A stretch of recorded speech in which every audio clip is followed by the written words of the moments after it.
Here we go. I wish we could hear the music, man. I wish that worked. I gotta figure that shit Oh, out. well, hey, ready? Let's see. Are we live, people? I think we're live, dude. Yes. All right, let's do it. Hell yeah, let's go. Hey, this is another episode of UFO Garage. I'm Ben. And I'm Joe, and this is where we talk about sandwiches, kangaroo anatomy, and masturbation. Masturbation. That's exactly what I was gonna say, dude. Hell yeah. No, UFOs, Technology. aliens, and all things weird. All things weird. The usual stuff. Hell yeah. What's up, dude? Dude, man, I'm chilling. I'm excited to be back on, man. It's been a crazy week. So much stuff is happening. Twitter, YouTube, the news, everything's going wild. I just kind of want to hang out and talk about UFOs, aliens, and all things weird, man. I mean, I'm down. Dude, I'm excited. And yeah, dude, we have an awesome guest with us, Lu Jimenez from the Unidentified Celebrity Review. Adding him into the stream. What's up, Lou? Hey, boys. Joe and Ben. I'm glad you wasted that awesome intro on me and not the other Lou. Oh, he'll get a good one. Yeah, I'm sure he will. He might have popped out after that masturbation line, but I'm still here, boys. I'm here with you. That's how we weed people out, you know. Exactly. Yeah, if you drop out after that intro, you're not cool. Yeah. If you can't handle a masturbation joke, like, you're just not cool, man. You're just not cool, man. Just you're not gonna make it past episode 3. No, definitely not. Because episode 2, we have a dick pillow sponsor. Yeah, our first sponsor is dickpillows.com. Dick pillow for your dick. Nice. Yeah. I love always explaining porn to people. I'm like, it's just like YouTube, but with porn. Yeah. There's like weird, and it's free. I'm such an idiot. Oh man. See how they get you though is that it might be free, but it's really expensive to buy a new computer. Right. Indeed. It's like all funded by like PC manufacturers. Like Microsoft is like an angel investor to Yes, dude. fucking viruses, dude. Yeah, Bill Gates, you're gonna have to make up that half you lost, man. This is a good idea here for you. Bill Gates is about to be on looking on YouPorn a lot more nowadays. I mean, shit. I mean, I hate to make light of the situation, but he's Bill Gates. I'm sure he's pulling up in some nice cars to those restaurants. Right. I'm curious to know why they split. Why now? I mean, you guys have gone this long. You might as well just keep up the facade and go do whatever you want. I know. Like, you have, like, what do you think? I mean, I don't want to gossip, but I don't know, because I didn't read about it, because I don't care. Like, I don't care about I could give two shits. I kind of like Bill Gates. I don't really have an issue with Bill Gates. A lot of people, for some reason, are throwing shade at this dude. I don't know really why. Yeah, he's like, that's just me.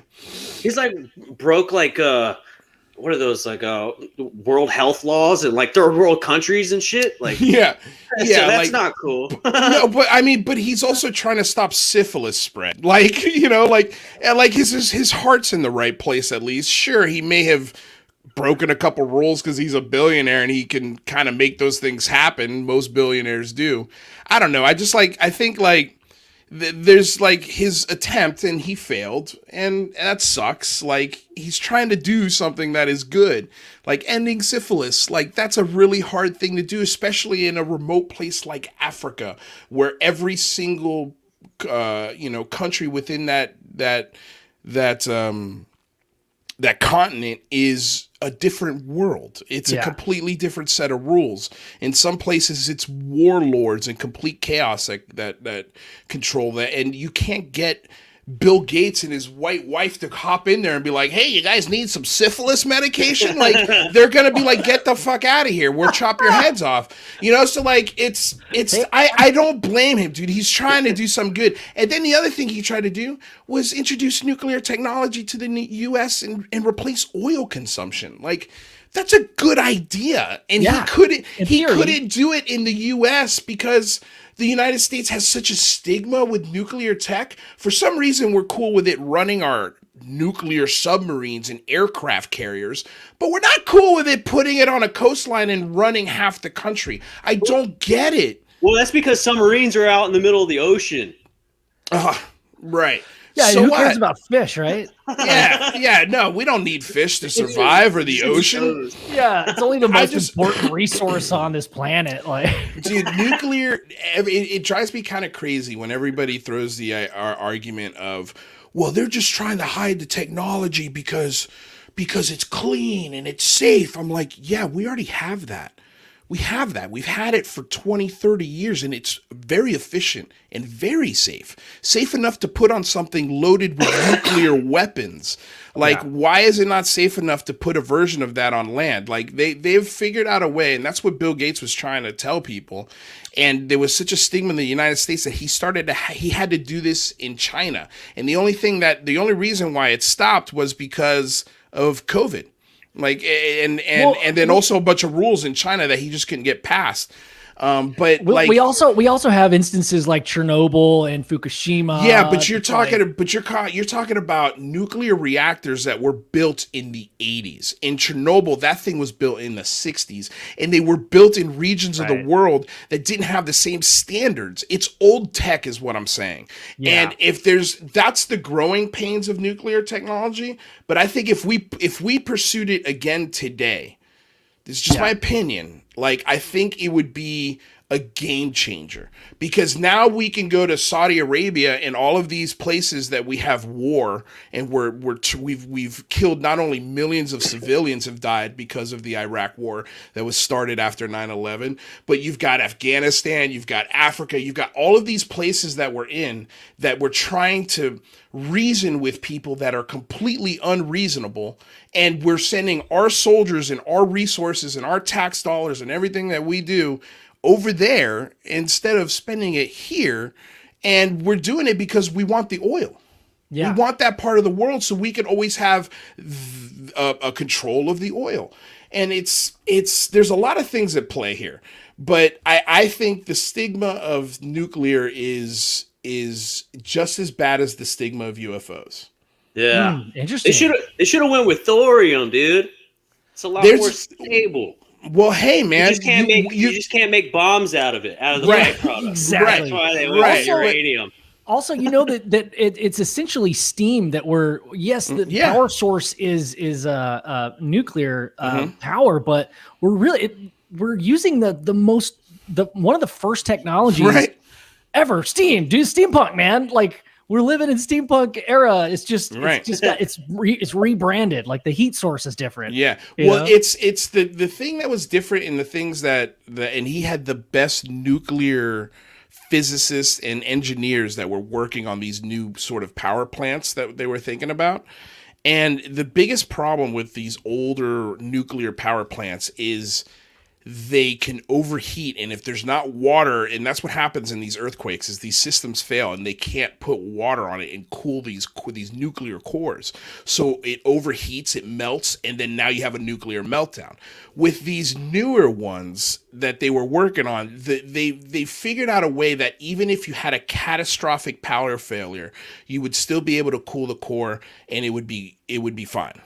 And it's sponsored by Mentos. Yeah, it's sponsored by Mentos. Ice packs, like, can you imagine, like, if the nuclear meltdown was saved because of this new tech, and then all of a sudden somebody pops a Mentos, is like, there you go, boom. That'd be killer. That'd be killer. We got to make that into a commercial. It'd be a good sketch, that's for sure. So, Lou, dude, tell us about your show, man. Tell us about what you do and stuff like that. Yeah, like, how'd you get into this? Like, what's your origin, man? I mean, dude, it's a typical story. I think, like with a lot of people, I first started out going to the library, going to the UFO books and the Bigfoot books and the Loch Ness Monster books. As early as I can remember, I had been doing that in the library. And then when I was 13 years old, I had my first experience. It was very, very close, 300 yards away. It was at a party with a lot of people, with adults, children. Like, it was the craziest thing I've ever seen. And then I got into middle school, high school. I didn't really talk about it. You know, I was a football player, you know, and I was doing other things. It just wasn't, if somebody brought it up, I'd talk about it. And then same thing when I moved to New York City, started studying acting. And then I moved out to LA 10 years ago, and I've been acting, and I haven't really thought about it. And then 2017 happened, you know, the New York Times article. And I was like, what is going on? You know, I immediately became obsessed again. Like, I was like, oh man, it was like a loss that just a whole bunch of things started flooding back to me. You know, my experience, the books that I used to read, all of the stuff that I love, the shows, Bob Lazar, all of these things that I used to just remember and love about this. And it all just came rushing back, and it was fun, man. And I was like reading this New York Times article. I'm like, there's a Senate majority leader. There's a secret UFO program. What? There's a guy who ran it. He's coming out? What?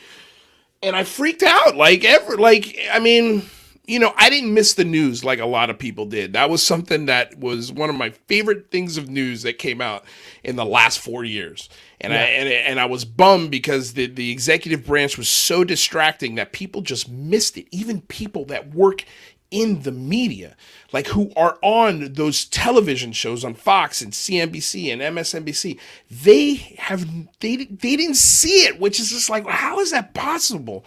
But they didn't. Yeah.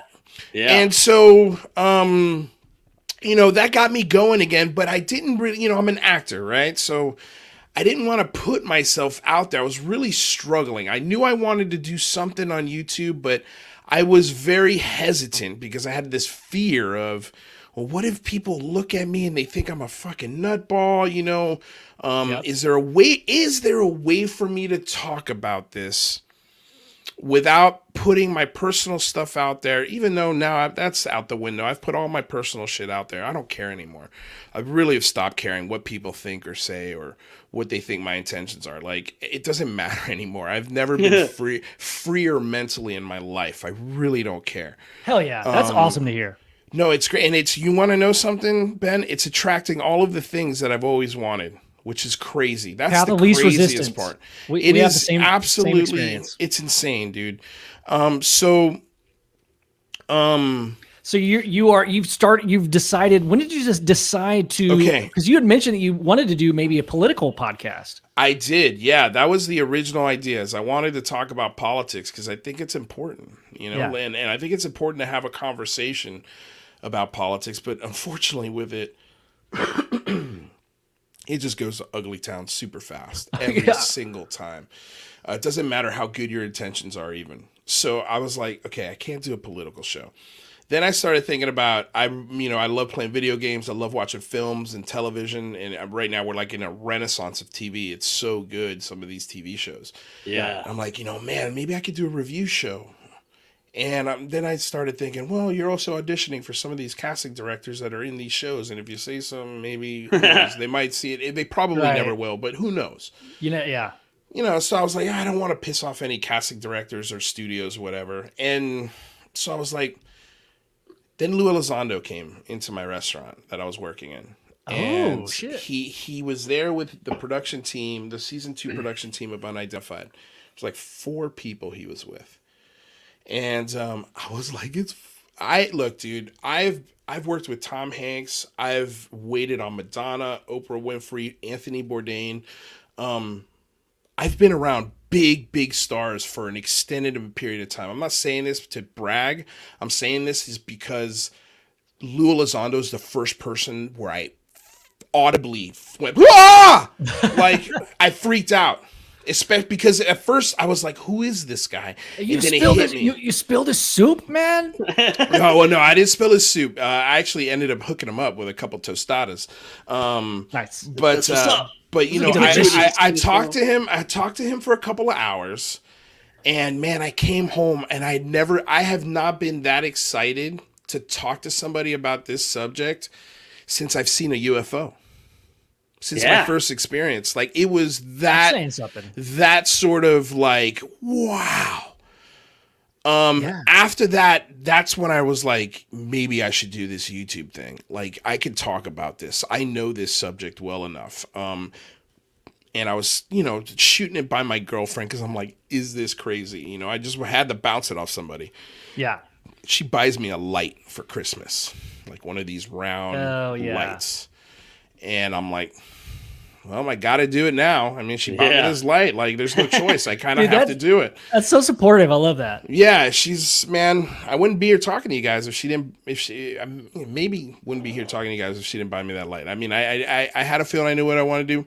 But anyway, so I was like, let me do a show. So I came up with the idea of doing a review show with my actor friends and my comedian friends that I've built up over a 20-year period. I know a lot of people in this town. And some of them are like pretty well-known actors. And I was going to bring them in, and I was going to do a review show where we review TV shows, movies, and either interviews or articles having to do with the topic of UAPs and UFOs. Yeah. But the problem with that formula that I really thought of, but I still gave it a shot anyway, was that it's hard to get somebody who's not really interested in the topic to watch an hour-long program. Mm-hmm. And here's the thing is I can't show everybody every episode of Unidentified. You know what I mean? Like, I sometimes have to show them shitty movies. Like, and are they going to sit through these shitty UFO movies? Because my reviews, I treat them, the idea was to treat them like any other review show does on the internet. Or since the beginning of time, there's always been somebody who's got an opinion about somebody's art. And so, but the difference between me and a lot of these other opinion makers that comment, especially on film, is I'm a filmmaker. I'm an actor. I've got 20 years of experience writing, producing, directing. I'm an actual actor, a working actor. So I can look at a production and give it a fair critique and maybe put a little bit of pressure on some of these shows and these networks to make better shit. Because this UFO topic is, I think, being produced wrong when it comes to producing shows, and especially TV shows and films. Like, that's a perspective that Joe and I have had since kind of like the beginning when we started this podcast. I mean, stuff has gotten better since then. But like we attribute that to a lot of the reason why some people just write this subject off, or used to, not anymore, as we both know. Right. I think a lot of people know now, but it's the production value. It's like, you can make 50 documentaries in 1 year. Anybody could do it. All you got to do is have a good script, a kind of okay script, and then look at archive footage, and then boom, you can just shell them out. And that's, I think, what's been going on a little bit. A little bit. It's like, I would love to sell a UFO anything. Like, I could think of multiple stories to tell in a documentary style type format, but I want to see it on HBO. Yeah. So, you know what I'm saying? What story would you? Because I guess I'll lead with this, Lou. Like, your podcast is great. Like, you've already introduced us to so many people. Thank you, by the way. Yeah. You invited us to the Big Phone Home. That was a huge success. I mean, you reached over like 2 million people. There was well, we reached 1.3 million, and I just want to be clear because everybody gets excited when I say that. Oh, okay. That means that people there was 1.3. Well, I mean, still 1.3 million. That's a lot of people, but there was 1.3 million who were doing this with their phone, and they might have seen it. Right. And then a percentage of them might have clicked it. Right. I mean, we've had about 20,000 views, over 20,000 views, I think, at this point. Yeah. Which if a quarter of that, if 1/3 of that called, wrote, tweeted, emailed to a local or state representative, success. Yeah. If 200 people called out of the 20,000, that's a success, a huge success for me. Right. And especially with only having 60 days to plan it. Yeah, I mean, such a short window of time. It was, I mean, fucking, you had so many awesome names. I thought it went over fantastic. I mean, me and Joe were on it, so that was dope. Yeah, dude.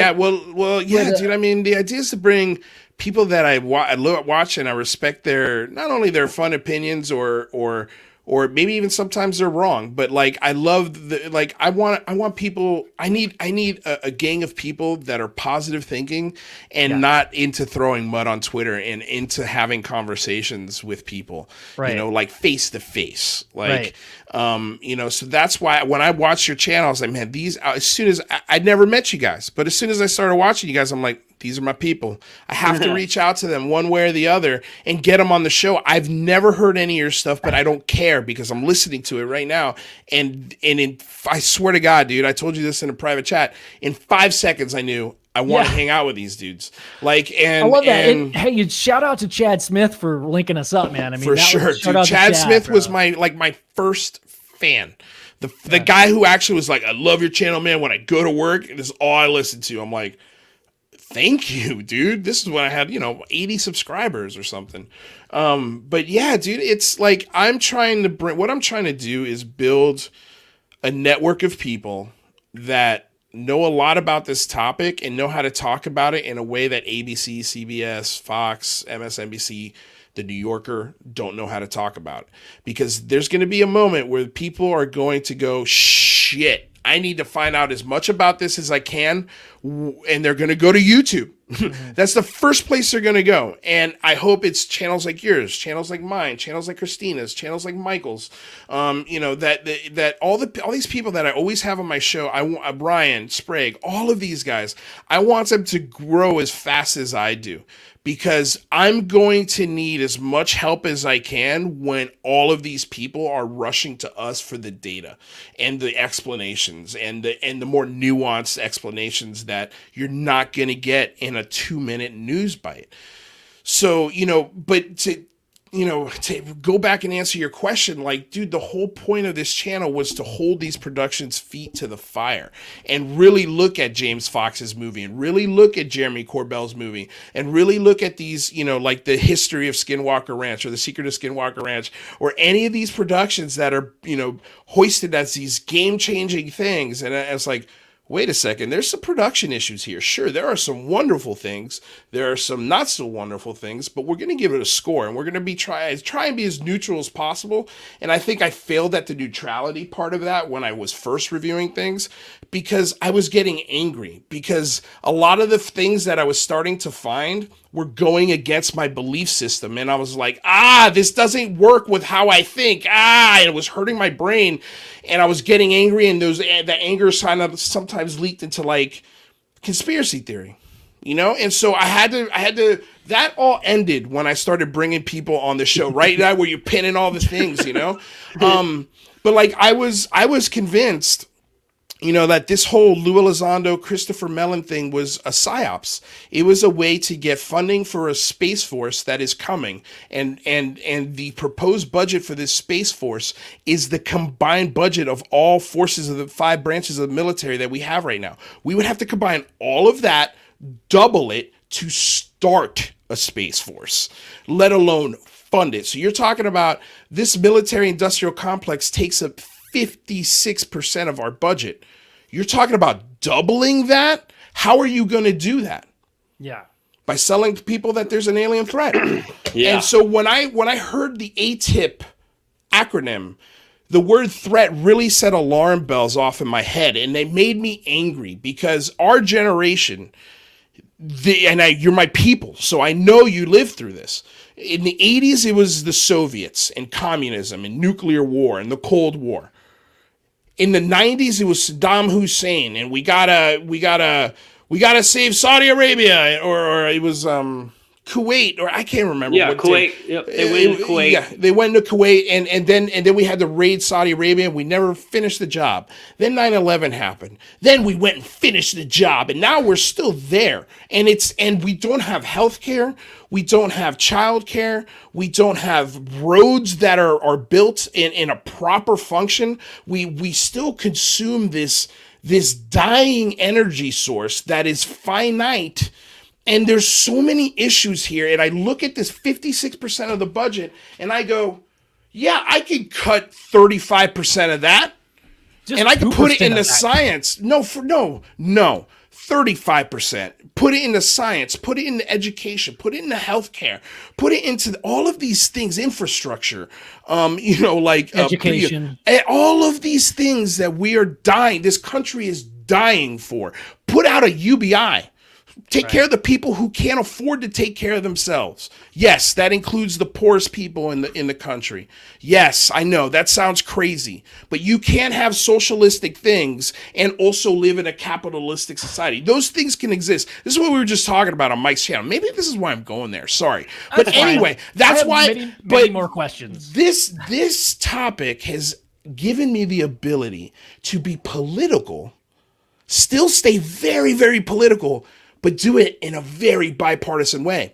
Because this topic, the UAP UFO topic, is a topic that independent, Republican, Democrat, Christian, Muslim, Chinese, Japanese, does not matter, dude. Who you are, where you are in the world, you're going to be interested in this topic, especially if your authorities tell you, hey, there's something to look at here. It also not just interest, but it affects everybody. This is the biggest topic. I mean, the fact that we're all talking about it now, and it seems like a much more open conversation without nowadays, a doubt.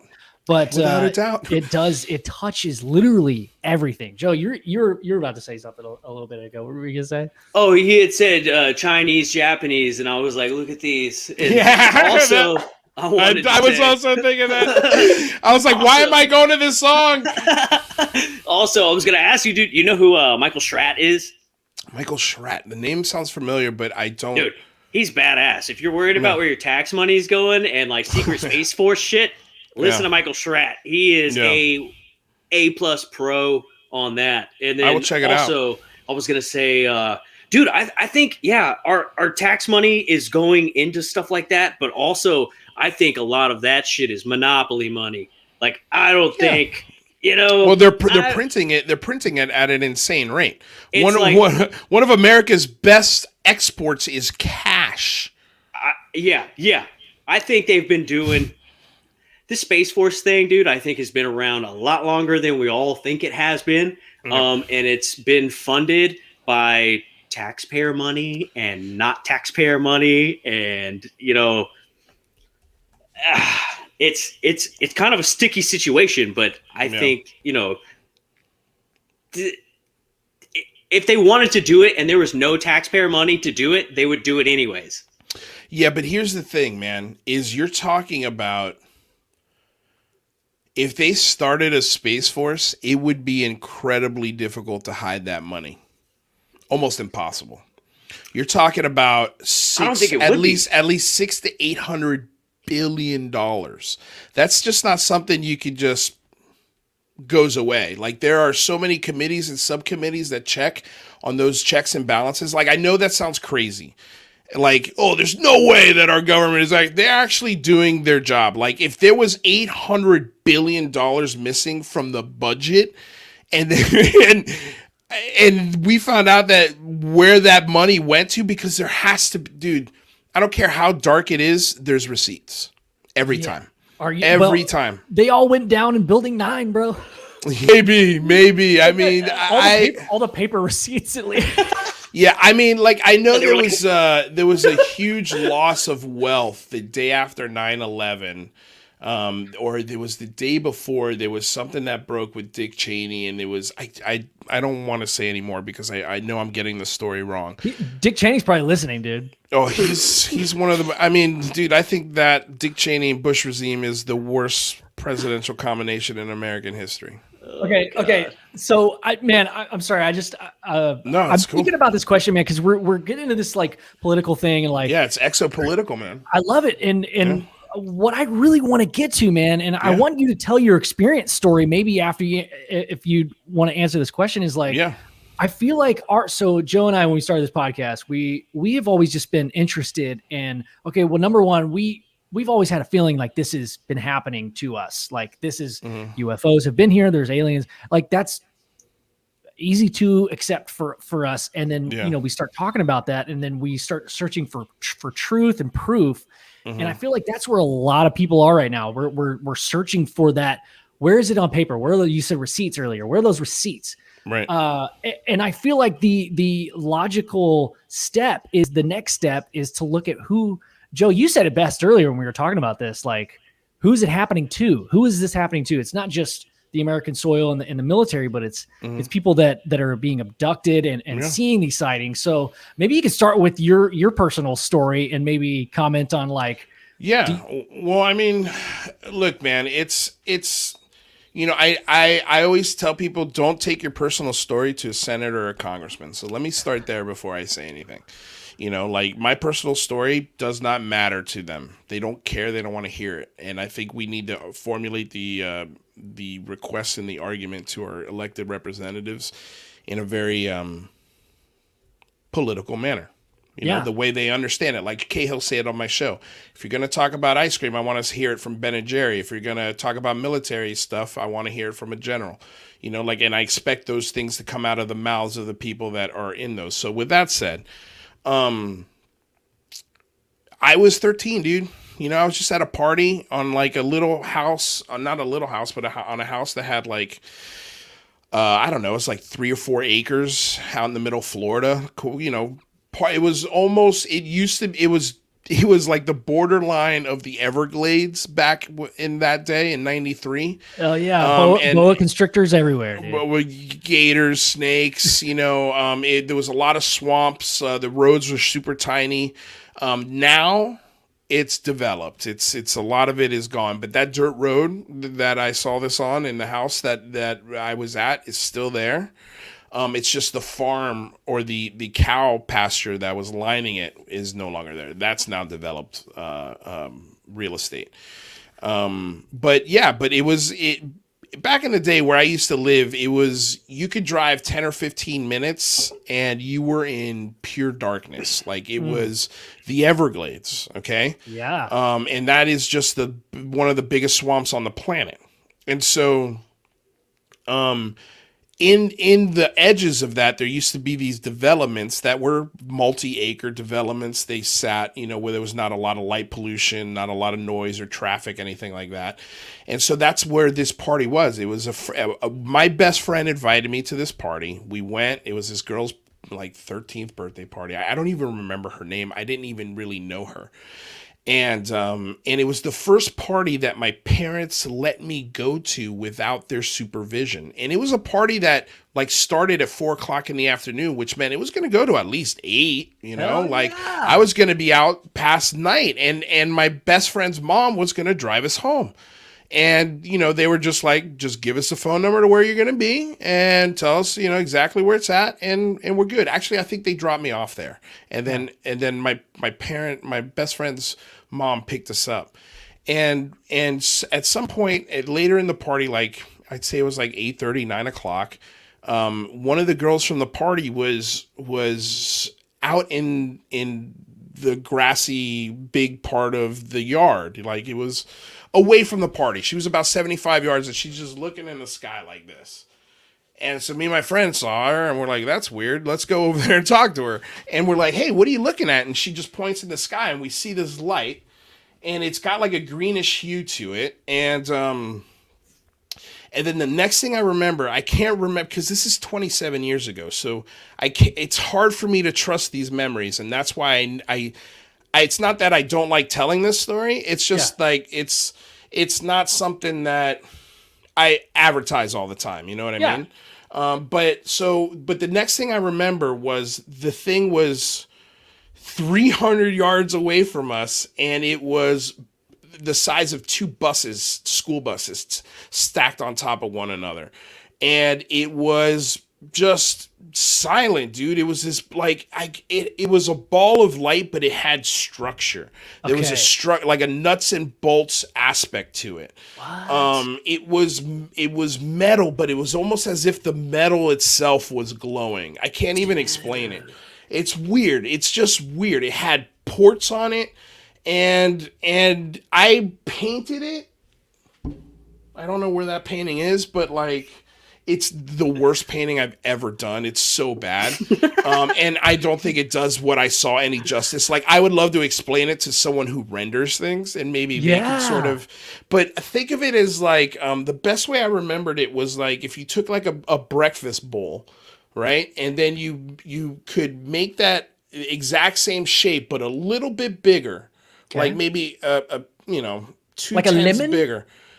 Yeah, like half a lemon. Yeah, like a lemon. Exactly. That's perfect description. I don't know why I never thought of that. Just like a lemon, but the top half of the lemon is a little bigger.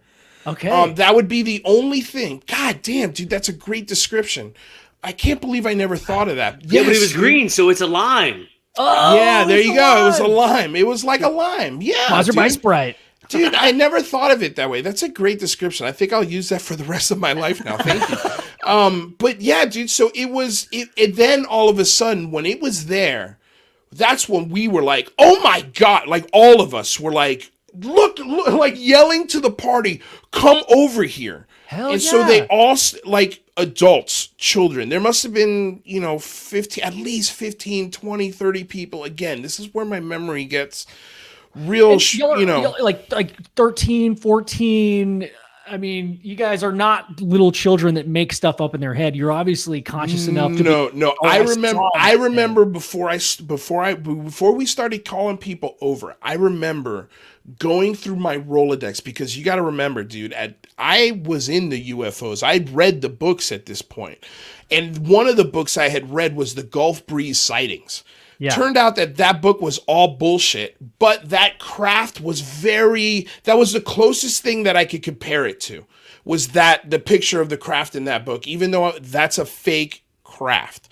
But that's the thing. And I remember going through my Rolodex. I've seen the Goodyear blimp. I've seen airplanes fly over our house. This is not a helicopter. I can't hear it. It is. I remember going through those things. And then when I came to the conclusion that I came to, that's when I started yelling at people and going, you guys need to come over here. Come over here. Like, we were yelling at the top of our lungs. And then everybody came over and it was like, oh my God. That's all you heard was, oh my God, what is that? Right?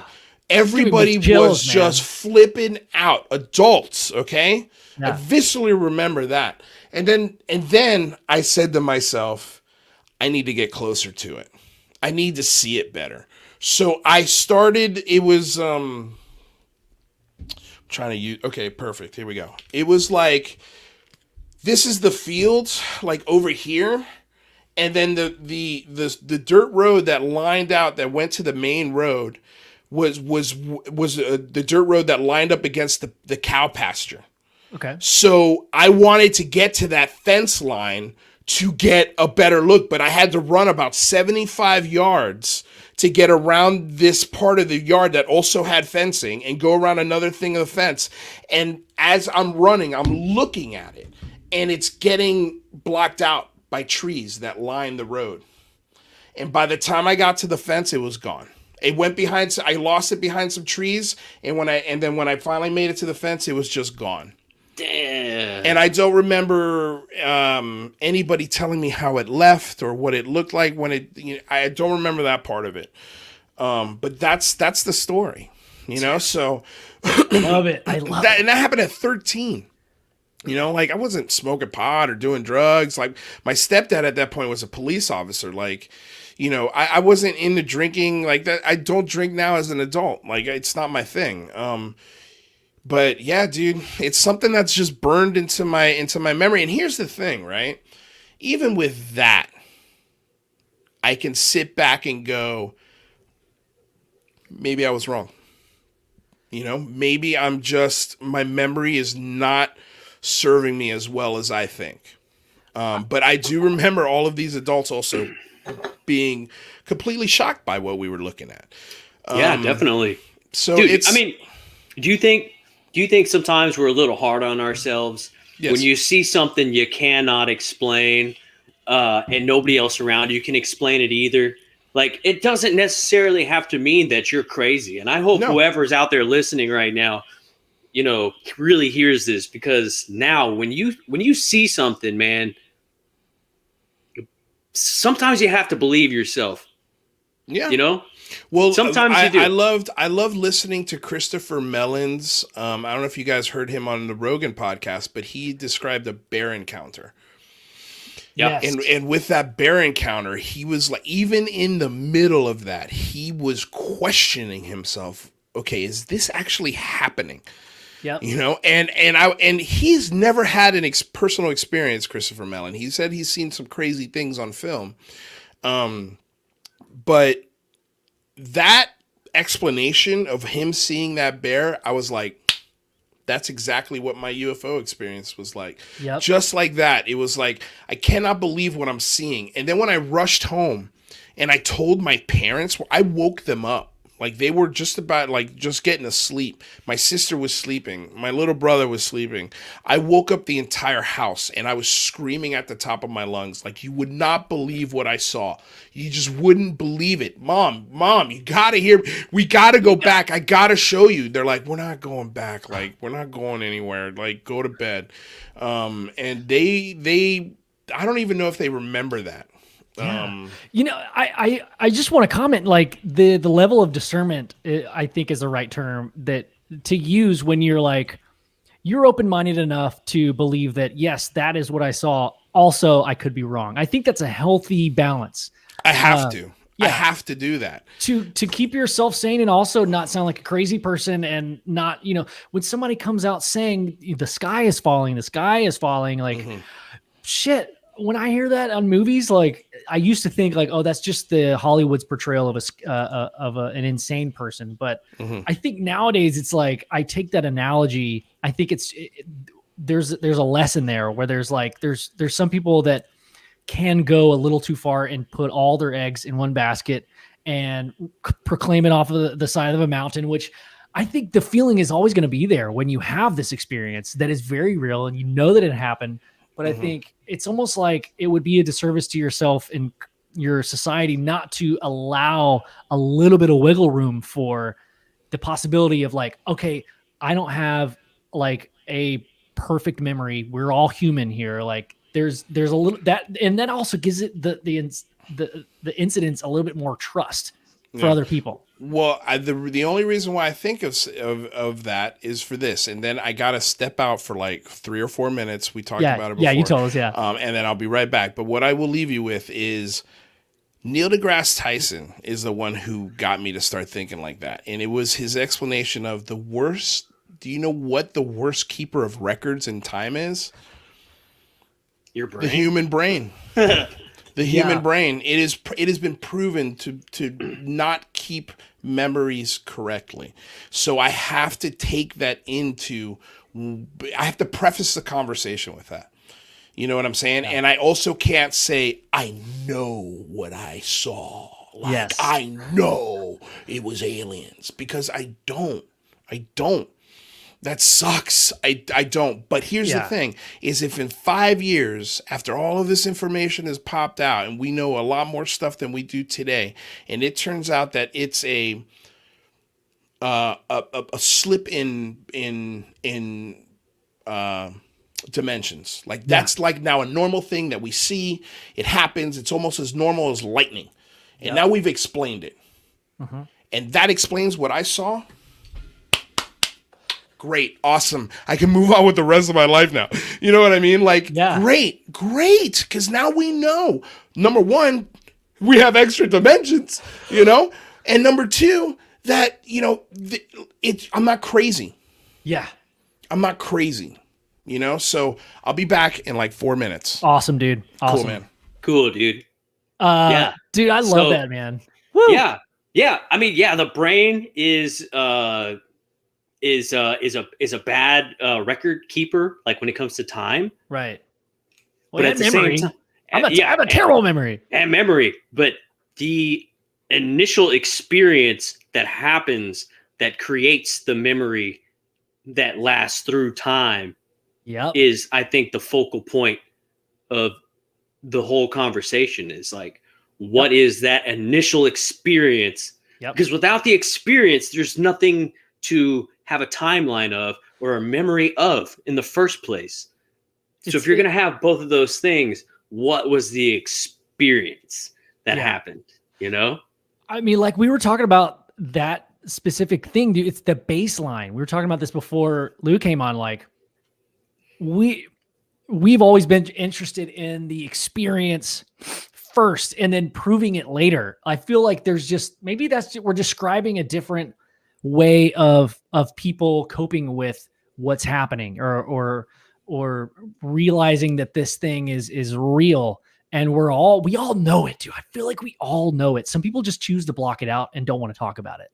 Right. But those of us who have experienced something, saw something they can't explain, what you're saying is, yeah, it's what sticks in your mind forever. It's burned. And I can see my experiences so clearly, man. I can't tell you what I did, 2 weeks ago. I can't tell you.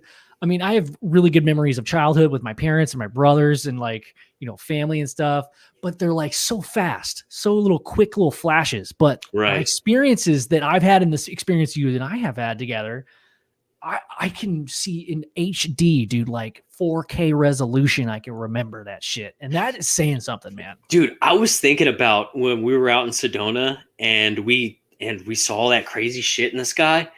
Yeah. I was thinking about how weird it was that when we got in the car, we didn't really talk about it. Mm-hmm. Isn't that weird? Dude, it is. Actually, shit, I don't think we've ever talked about this.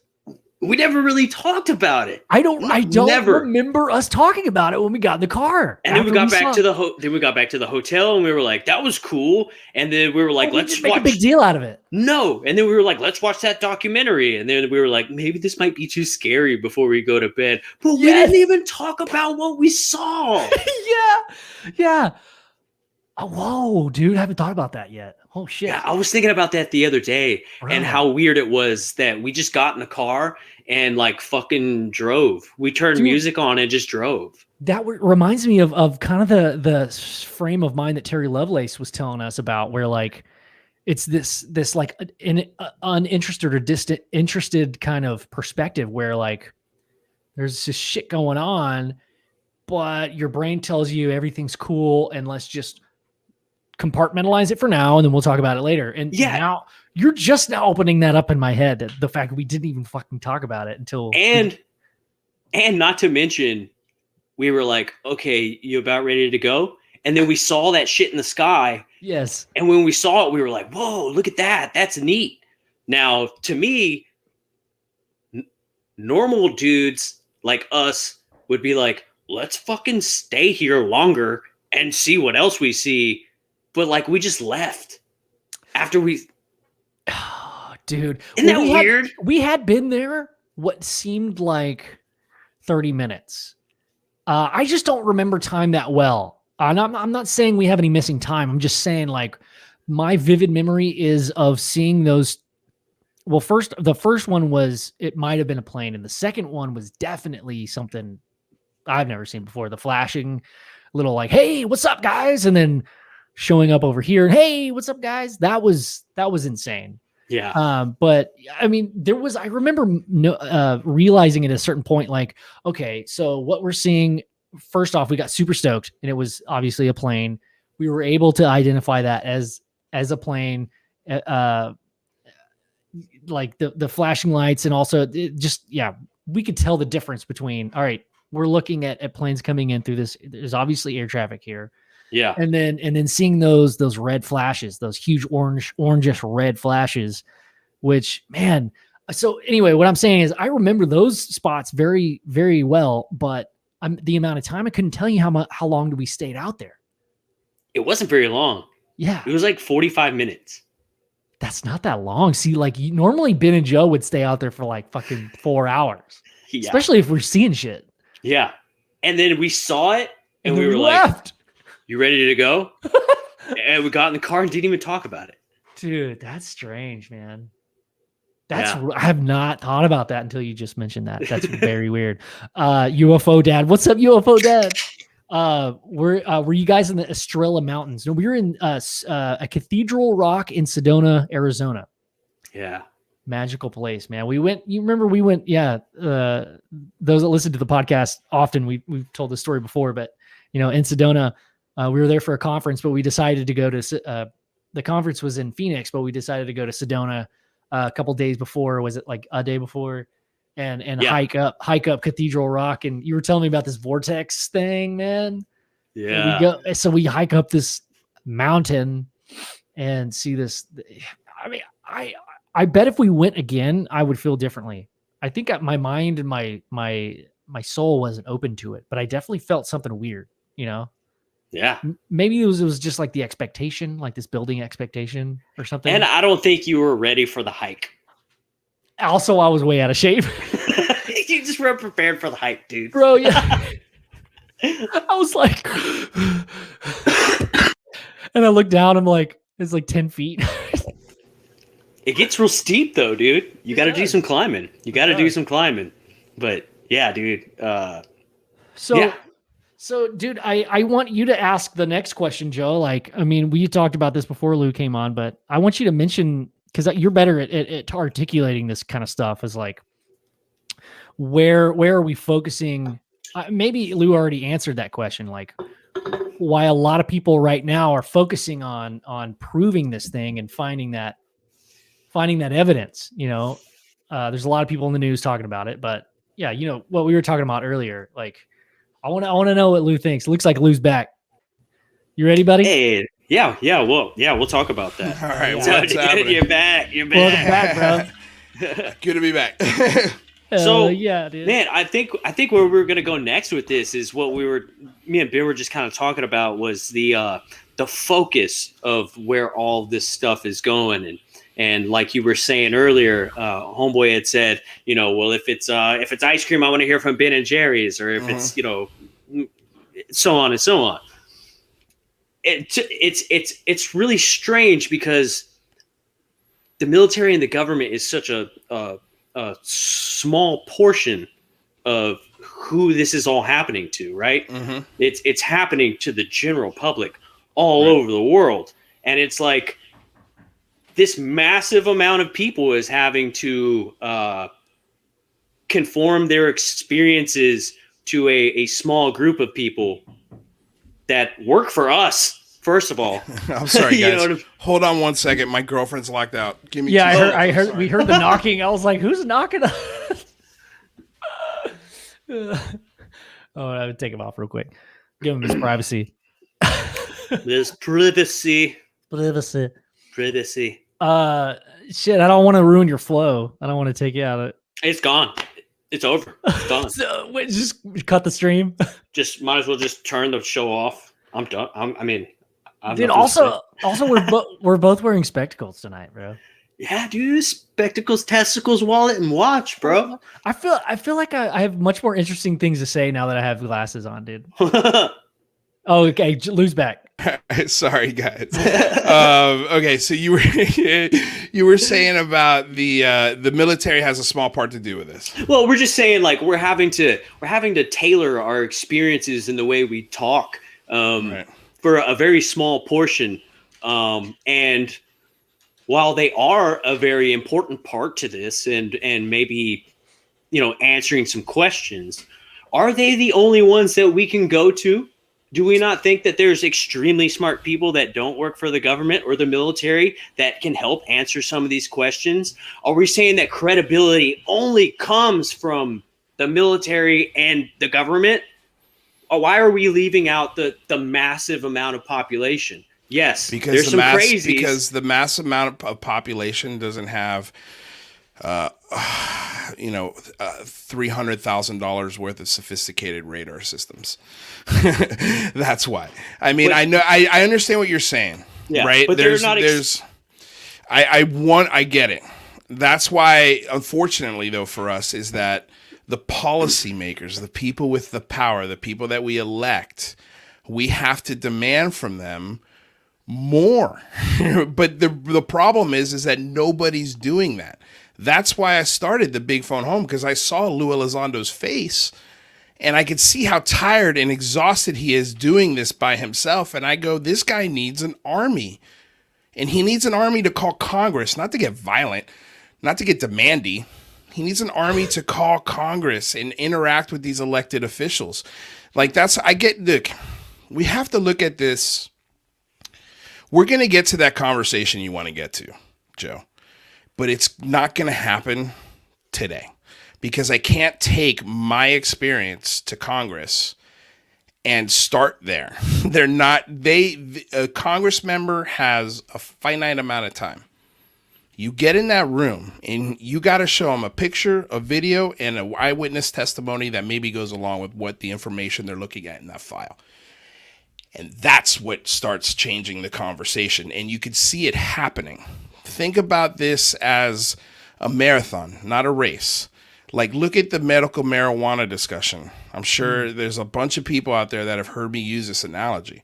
In 1996, you couldn't get a senator to touch it with a 10-foot pole. And now we're talking about legalizing it federally. Yeah. It took 25 years to get that.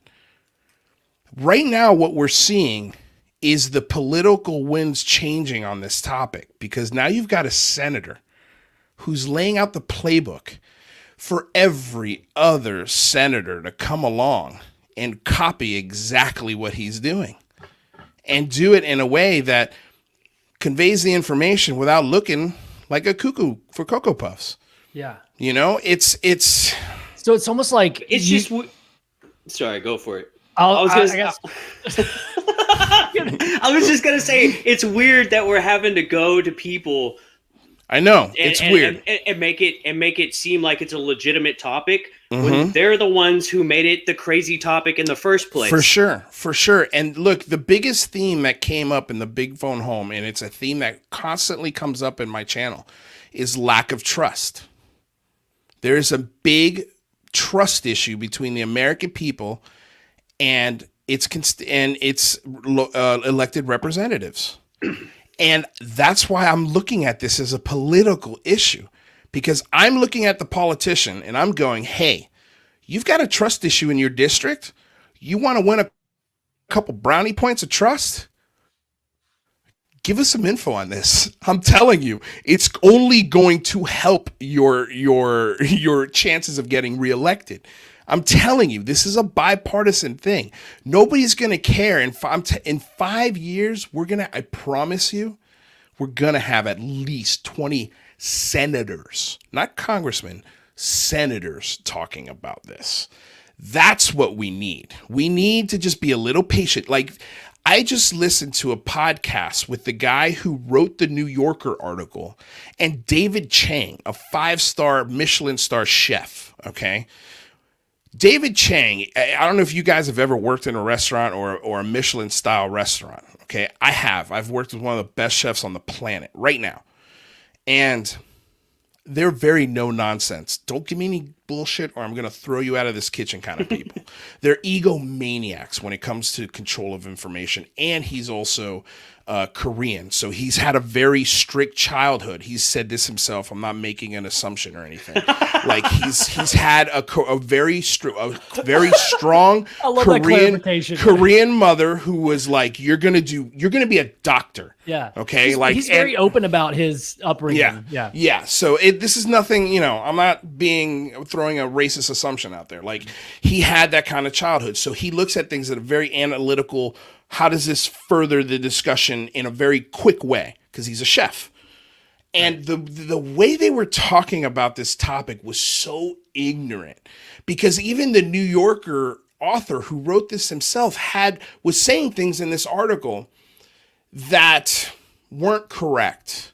But the thing that they all came to the conclusion on, where I was like, oh, it gave me goosebumps, was all of them were like, why isn't this okay for Harvard to study, man? Like, this should be something that is at least put on the table as an idea. And the New Yorker, I'm pissed off that I'm forgetting this guy's name, but he referenced in the 1950s Time magazine, all of the big publications that were going around in the American economy, okay, especially like Time. And there's others, but that's the one I'm thinking of.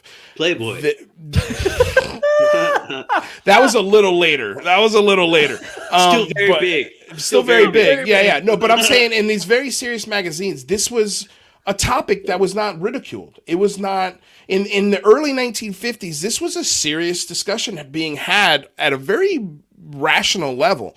And then Roswell happened. And then the military was like, let's just drench all of our top secret, toys in this UFO stigma.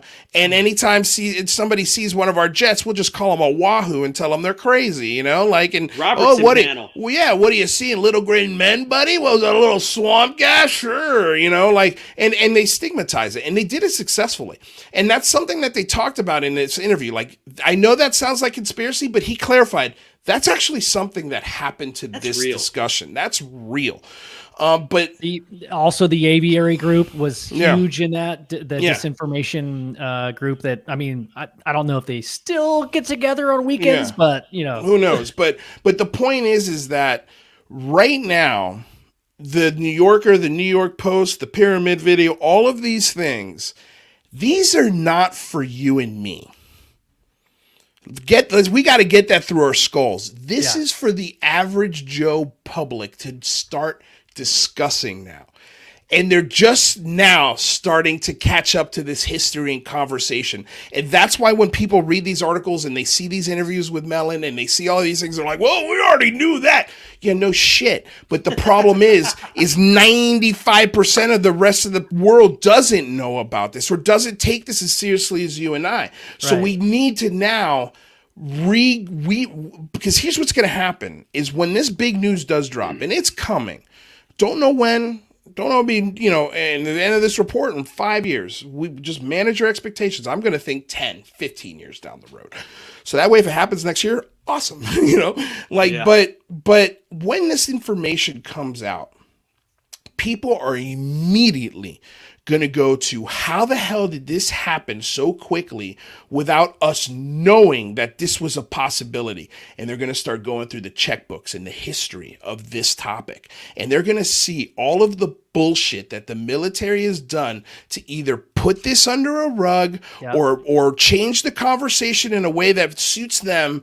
And they're going to start getting pissed because if these things, whatever they are malevolent, in other words, they're here to take things, then people are going to be really upset. We may not even have the time to hold people accountable depending on what kind of malevolent threat we're talking about here. Yeah. But I don't think that's what's going to happen. I really don't. And I don't even think, as the more I learn and the more I talk to people, I don't even think these things are extraterrestrial anymore. Like, I think it's a lot closer than we think. And I think it would shock people to start thinking about the things that I think that we could be dealing with here. What do you know, Lewis? Oh, dude, I don't know anything. These are just feelings and theories that are being thrown out there that I'm looking at and I'm going, whew. Yeah. That hits deep. So piggybacking off of that and almost, referring to what our conversation started as, we were talking about nuclear technology, right? Mm-hmm. So we have this resource that is pretty dangerous. You can't just hand some irradiated plutonium or whatever to a suburban family, or just really anybody who doesn't know how to treat it right. Like, that's kind of dangerous. So I understand why that's not in the hands of the public. No, but I'm also not talking about putting, mini boxes of nuclear reactors inside people's homes. I'm saying replace those gas generators that run all of those power plants with nuclear reaction. Well, so let me pose this question for you guys. So let's push this thing a bit further. You were talking about this is the first step. We have to prove it to the entirety of humanity, have it a worthy discussion that's not combated by ridicule. Okay, now But not only that, we need scientists and academia looking into it in a serious, we need grants given, not only to public universities, but to other public entities. Like, for example, SkyHub. This is an example I use all the time. Instead of putting $22 million inside a government program for 5 years where nobody gets answers, all the information is hidden behind classified, veils of secrecy, why don't you give it to Duke or Yale or SkyHub and let these kids work on the software and the hardware and make it better. Like this is a great tool for the public to gather information, so that way we don't have to ask for it anymore. But we need the grants. We need the money to be and the permission to the universities that to go, okay, Harvard, yes, these are real. Here's $20 million. Can you please study and we'll cross-reference the information every 2 years to see where you guys are at. And that's how you get developments in vaccines. That's how you get developments in technology and all sorts of other things. We need to do the exact same thing with this topic. But the thing is we have to convince our elected representatives that this is a topic worth pursuing, and it is. And the reason why I think it's the sexiest thing for a politician to latch onto is because it doesn't matter. Both sides are into this, man. So even if you're a hardcore Republican, but you got a Democrat that really wants some answers on UFOs, you're going to maybe win their vote. Who knows? There's a lot of things that could happen. We've also got to shut down or find a way to get around these so-called spooks who stop funding to these universities, who stop this research. I mean, I'm not saying this dude's a spook, but I mean, you got like Hal Puthoff, who is part of Stanford Research Institute. That dude studied psychic abilities and things like that. And he's pretty prominent in the UFO community. There's also, other people who shall remain nameless who have called up Stanford and been like, hey, you're not going to do that program. We're just going to say that now, So it's like, it's weird because we're having this battle, and it's like, it's the public and the government, when really it's the government and the government. It's like, how can you move forward when the same entity is battling itself? I'll tell you when the Inspector General comes out and says, hey, I want you guys to show me how you collect this information. And if I find that it's an efficient way of collecting data on this topic, we're going to scrap it and start again. And we're going to start it with a different set of rules. The difference is, dude, is that, again, the conversation is being had in the New Yorker, the New York Times, the New York Post, the Washington Times, Fox News. This conversation, that New Yorker or magazine, the physical magazine, is going to be sitting in every single Washington lobby, bar, restaurant, waiting room, everywhere in the most powerful city in the world. And they're going to pick up that New Yorker and they're going to read this, 13,000 word article telling them this highly sophisticated, very well educated person who never thought that this was even a possibility. And I can't even believe I'm reading. Is this the New Yorker? And then they're done reading it and they're like, holy shit. Well, now I know what to talk about over martinis. Yeah. You know what I'm saying? This is a game changer, dude. So we're talking about and this, you're making me understand a lot of this. This is helpful because I think what I'm realizing is that I've accepted this thing has been happening and it's real for a bunch of years now. So I don't know if the word's jaded or not, but I've accepted that. So it no longer interests me when a news article comes out about the same exact topic we've been talking about for 3 years, 4 years. I love that it's happening. And, the perspective is, it's just, it varies, the closer we get, the more people that we have talking about this that are in the military, the more legitimate it becomes. I guess I'm just more interested in when are we going to take that next step? We talked about step one, where the mass public accepts this as a true thing that's happening. All right, let's get over it. A couple years pass by. What's that next step? I think that's the easy part, is getting the general public to accept it. I still think the hard part is, okay, now the government's asking questions. Yeah. I want answers to this UFO thing. Well, who are they asking those questions to? Yeah. They're asking those questions to these certain people who have ties to these extremely compartmentalized programs that aren't even government related. A lot of them are private entities that you can't request FOIA requests. You can't get information from them. That is lock and key, sealed, it's done. There's Yeah. so much information that is hid away from everybody, and Yeah. I think it's going to be very, very hard to unlock that box. Let me lay this on you. I think that it's not the end result that the government's worried about. In other words, the end result being disclosure. Okay? It's not whether they're not worried whether or not people will accept it. We all know people will accept it. So the end result is not their concern.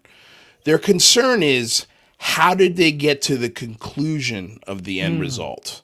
Okay, so what was the process? How did they collect the data? What instruments did they use? Where were they? What were the conditions like? All of these things are going to have to be asked, and they can't give you that information because it's how they've collected data for the last 70 years. It's what's made us a superpower. So if they start telling people how these systems and how this data is collected, they're in a tough spot.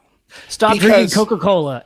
they're in a very tough spot. So that's the conversation that's being had now. How do we tell people about this end result without giving them how we collected that information for the end result?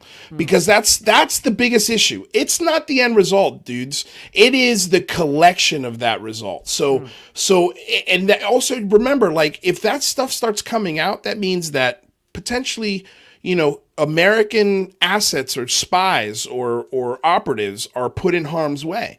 It could reveal a lot of secrets about the U.S. that in some cases are really nasty, very dirty ways of collecting information that they don't want people to know about.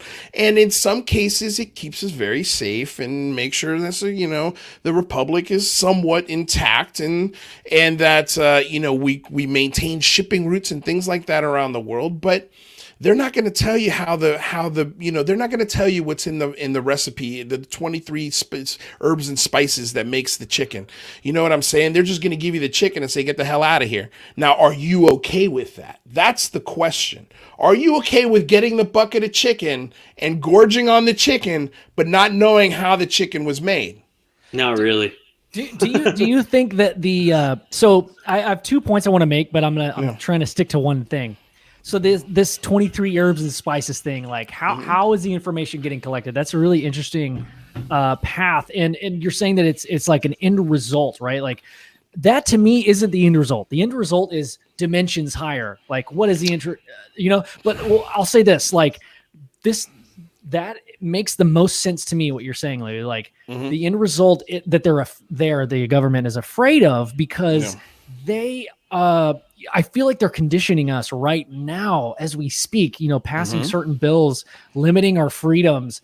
And I don't want to get too conspiratorial or partisan or whatever, but I think they are afraid. And that's why the government is kind of, hey, this is all laying the foundation to when the shit hits the fan, everybody's at least a little more comfortable in reacting to a certain way about information coming out, like this, the Black Lives Matter and the COVID stuff. It's like we're almost, and I hate to go down that path, but like we're conditioned to kind of be okay with submission in a way. We're like, stay in your house, or don't go outside, don't rebel, because if you fight for what you believe in, you're going to get knocked the fuck out. Don't storm the Capitol because we're going to sue you and somebody might die. Like, does that make sense? Like, I don't want to get like too in far of the political stuff, but does that make sense? Like it's not the end result, but it's an end result that whoever's in power is afraid of. I don't think they're afraid of it. I really don't. Because here's the thing, right? If they gave that information, let's say it was common knowledge, that we are definitely not alone. Now, what that not alone, here's the thing is they're not going to tell you, you can't have your cake and eat it too in this scenario. We're not alone and that's all we're going to give you. Okay, that's a fact. Just know that. And these things that are flying around in their skies, we don't know exactly what they are yet, but just know that they're valid. They actually exist. And that's all they gave you. right? We're not going to give you any data. We're not going to give you any of that stuff. But maybe they open up to some public funding, and now universities start talking about it. Now you've got the ball seriously rolling on some things. Will the public care how the chicken was made, or will they continue to enjoy the chicken and eat it till there's nothing left on the bone? And I think just like in any transaction, you're going to take the bucket of chicken and you're just going to eat it, dude. You know, you have an idea of what happens behind the kitchen. You know that maybe there's a chef behind there that didn't clean his hands. You know what's going on, but you're never going to go back there and actually inspect the kitchen and see exactly how they're making your chicken. You'll never do that. First of all, the manager will kick you out. And the only way you can get in there and to see how the chicken's made is if you become employed. Right? Yeah, dude. I mean, like, so for the average person, right? Yeah. Something happens to them. Okay. Yeah. Yeah, I can confirm it. They do exist. I don't know how the chicken's made, right? Yeah. The government. Yes, I can confirm it. They do exist. I can't tell you how the chicken's made. Yeah. The regular Joe is a quack. The government is somebody to be taken seriously, right? Well, here's what I'll say is the quack now becomes serious if the government confirms what the quack is saying, right? So now what the quack is saying is truth. Okay, it's common knowledge. So, right? But what I think it does is I think it gets the discussion going on, are these aliens? Are these transdimensional beings? Are these? And now all of these really fun conversations that you want to have can be had, because now terra firma, the base of this foundation or this house we're building, is firm. We all know we're all on the common ground. Our government said so. They've confirmed it. They're allowing science to study it, and they're not stigmatizing it anymore. Yeah. And they're saying, hey, that guy that saw that thing, he saw it. The pilots that saw that thing, they saw it. But we're not going to tell you how the information's collected. We're going to let you guys kind of figure that out on your own with some public grants, and let's slowly get there. But that's where I think the conversation starts going. I don't think people are going to turn around and go, damn you for giving me this really awesome video. Like, there should be no... It's look, so dude, clear. Think about it this way. We're winning. We are winning on this topic. We're not losing, dude. This is something that can't be put back into the toothpaste, as Lou says. And it's also, we have to start, and I know this shouldn't come from this side, because this side has every reason to be weary of its government. We should always be weary of it. That's why we have a constitution. That's why we have these three branches of government, to make sure that weariness stays in check. But we have to put the 60 years of stigma building and all of the bullshit and the lies, and we have to come to the table and say, okay, you've admitted there's more to this. We want to know the information. Give us as much as you can. Keep the classified stuff classified. And please, please, please, can we just please have a serious conversation about this from now on? And we're just trying to get the government to go, all right, we can do that. Like, we can provide you a report every year. We can give you some public funding. We can encourage scientists and institutions to study this. We're gonna kill the stigma of it. And I don't care how they collected the data, just as long as every year I'm getting new data. Yeah. I don't care. I don't care how the chicken's made, dude. I want them to confirm that the chicken is real, that it's actually sitting there in front of you, and all you got to do is remove the top and start eating the chicken. Right now, the chicken's in front of you, and for the last 60 years, they've been saying, yeah, there ain't no bucket of chicken there. And you're looking at it, and you're going, yeah, no, asshole, there's definitely chicken here. Right? I mean, this is a perfect analogy, dude. Like, I love it. I love it. It's so much. And you could grab it, you could taste it, you could eat it in some cases. I literally saw it. You know what I'm saying? So now the government's going, all right, the bucket of chicken is there, but you can't touch it yet. You got to pay us first. You know, like whatever the transaction is, whatever that means, you know, and that just means, okay, we'll give you a little bit of trust, you know, like we won't be such assholes when we ask about this. I mean, unfortunately, that's where we are. We are the lapdogs in this situation. Unfortunately, these jerks with all of the information have it, and we are at their mercy. So we might as well just swallow that pride pill and say, okay, how do we ask for this in a merciful way that doesn't piss them off or turn them off or think we're Lulu.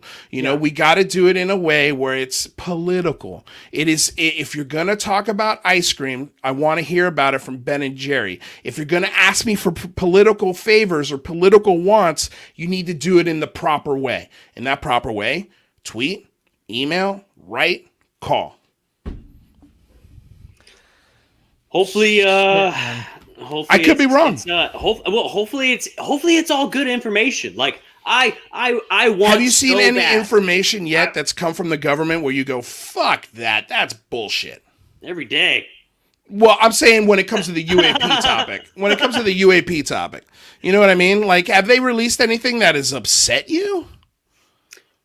I wouldn't say upset.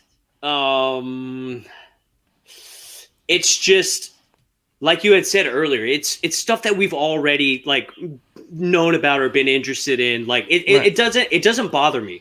The information that's come out doesn't bother me. It's not really information yet. It's just videos and them saying, "Yep, there's some stuff in the sky. We don't know what it is," and it's there, right? So it's not like there's anything to like really be upset or up in arms about. Not at all. I'm actually very excited. I think that's so cool, and I want to be on that side where I can trust my government, right? But now that the government is officially involved, it's like, okay, when this information does start coming out, because we know for a fact that there have been people in the community, UFO community, that worked for the government that purposely spread misinformation, disinformation, and fed that to the public. So now we just have to be so careful. What I'm saying is I don't want people to just take this information at face value and move on with their day. I want them to really think about it. And before we even start to get into the information aspect, it would do you some justice to maybe go back and just learn the history a little bit so you're careful about what you absorb. 1,000,000%. Just because it's coming from our government doesn't mean we need to take it at face value. That is 100% for sure. Like the pyramids or any of these videos, like I love what Mick West does. I love when he comes out and he's like, I could recreate that. And it's like, okay, cool. Well, at least now I know it can be done, but they still don't confirm what you're saying is what it is. So I'm still going to wait. I'm going to wait until I can get some more data. And that's where shows like this come in handy, because NBC, CBS, Fox News doesn't have the education or the nuance to discuss something like this. They want to go to their next commercial break. They just want to keep eyeballs. They don't have the format like we do, So that's why I say when this happens, we are going to be the forefront of this curiosity wave, because people are going to want a more nuanced, rational discussion, because this conversation is starting to be had in circles that it was never had before. And that is a wonderful, wonderful thing. So yes, I agree. We need to be vigilant. We need to make sure that the things they're saying are actual facts, especially if they're spouting them as facts. But I can tell you this, man, if this is some sort of trickery or fuckery on the part of the Department of Defense and the Navy,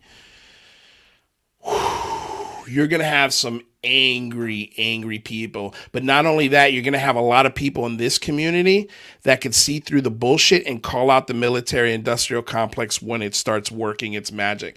And that's why I don't really have a lot of worry about it. And that's why I love my channel, because I talk about stuff like that. I see when they're approving 100 brand new B-52 drone jets, and they cost $500 million a piece.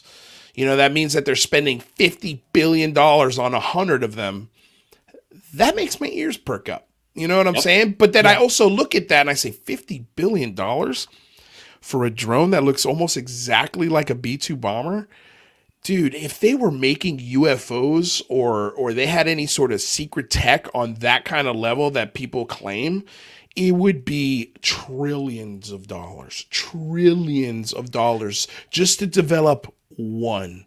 So that's why I find it hard to believe that our government has these things and is working on them on a highly top secret level, because I think there would be, for trillions of dollars, you bet your ass there's going to be some receipts that lead to that. You can't hide that much. Like our entire budget for the year is $3 trillion. Like, you're telling me that somebody is hiding a quarter of that spending? I would find that hard to believe. You would have to have a mountain of proof. Okay, so I want to pose this question. I mean, let me know if I'm going off the deep rail. No, go for it. But there's an idea that I'm open to, and I try to stay open-minded. But there are many people that I've heard of and that have been through these programs where they believe they were, and I'm not saying that I fully believe this, but I'm just open to the idea. Mm-hmm. They had lived 20 years. It's called the 20 year back program, where they had lived either on the moon or on Mars. And I know this, like, sometimes people, like, when they hear this shit, they're like, all right, click, they're out. But let's just, I think it's an entertaining idea. Sure. So we're talking about the United States banking system and looking at our black budget project and being able to trace those receipts, right? Well, what if it was a different bank? What if it was a different country altogether? What if it was a different currency altogether? Then we would not be able to track that at all. So I would have a hard time believing that currency gets its value from trading it. Okay, so what about humans? Well, if you had a force, an off-world or off-planet or sub-sea generation of people that have been, bred underground or underneath the sea to only specifically work and build on UFOs and this technology that's been hidden from the general public. I mean, because that's all they know. That's their life. Sure, right? Maybe. I don't buy it. And I'll tell you, it's not, look, I'm not saying it's impossible. I'm just saying you got to prove it. Yeah, you have to prove it, and especially if I'm going to take it to a member of Congress. But let's just play around with the idea for a second. How many people are on this supposed base? Let's say the moon. It depends. I mean, how many people does it take to build a cruise ship? Yeah, like. I'm not, thousands. Dude, look, thousands. I'm not saying that I believe that there's people building shit on the moon, man. I'm just I get what you look, no, for sure. But all I would say, and this is what science does, is look at other examples that are close to something like that. And the closest example I could think of is Elon Musk, right? He has spent and is building his entire fortune on being the first dude to Mars. Look how many people it is taking and how many trillions of dollars he's spending to accomplish that.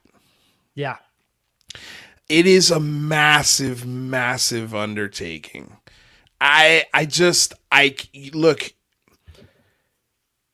He's public, though. He's a public figure. He's a public figure, but if that was a private entity that was in a base somewhere, either on our planet or on another celestial body, you would have to have constant transports back and forth. You have to feed these people. You have to clothe these people. You have to house these people, even if they're living in an environment where maybe they don't understand where they're at and they think their only function is like an ant, and that is to go to work and build this whatever. Have you heard of Phil Schneider's story? I have. I don't believe it. Really? Oh my gosh. I don't believe it, So man. people Look, who these are don't all know- things that I have delved into a lot. And this is why I came to this at the beginning with a lot of anger, because I started finding the information that was proving a lot of these guys to be full of shit. And here's the bottom line. It's not even so much that they're full of shit, Ben. It's that they don't have the proof. They don't have the proof.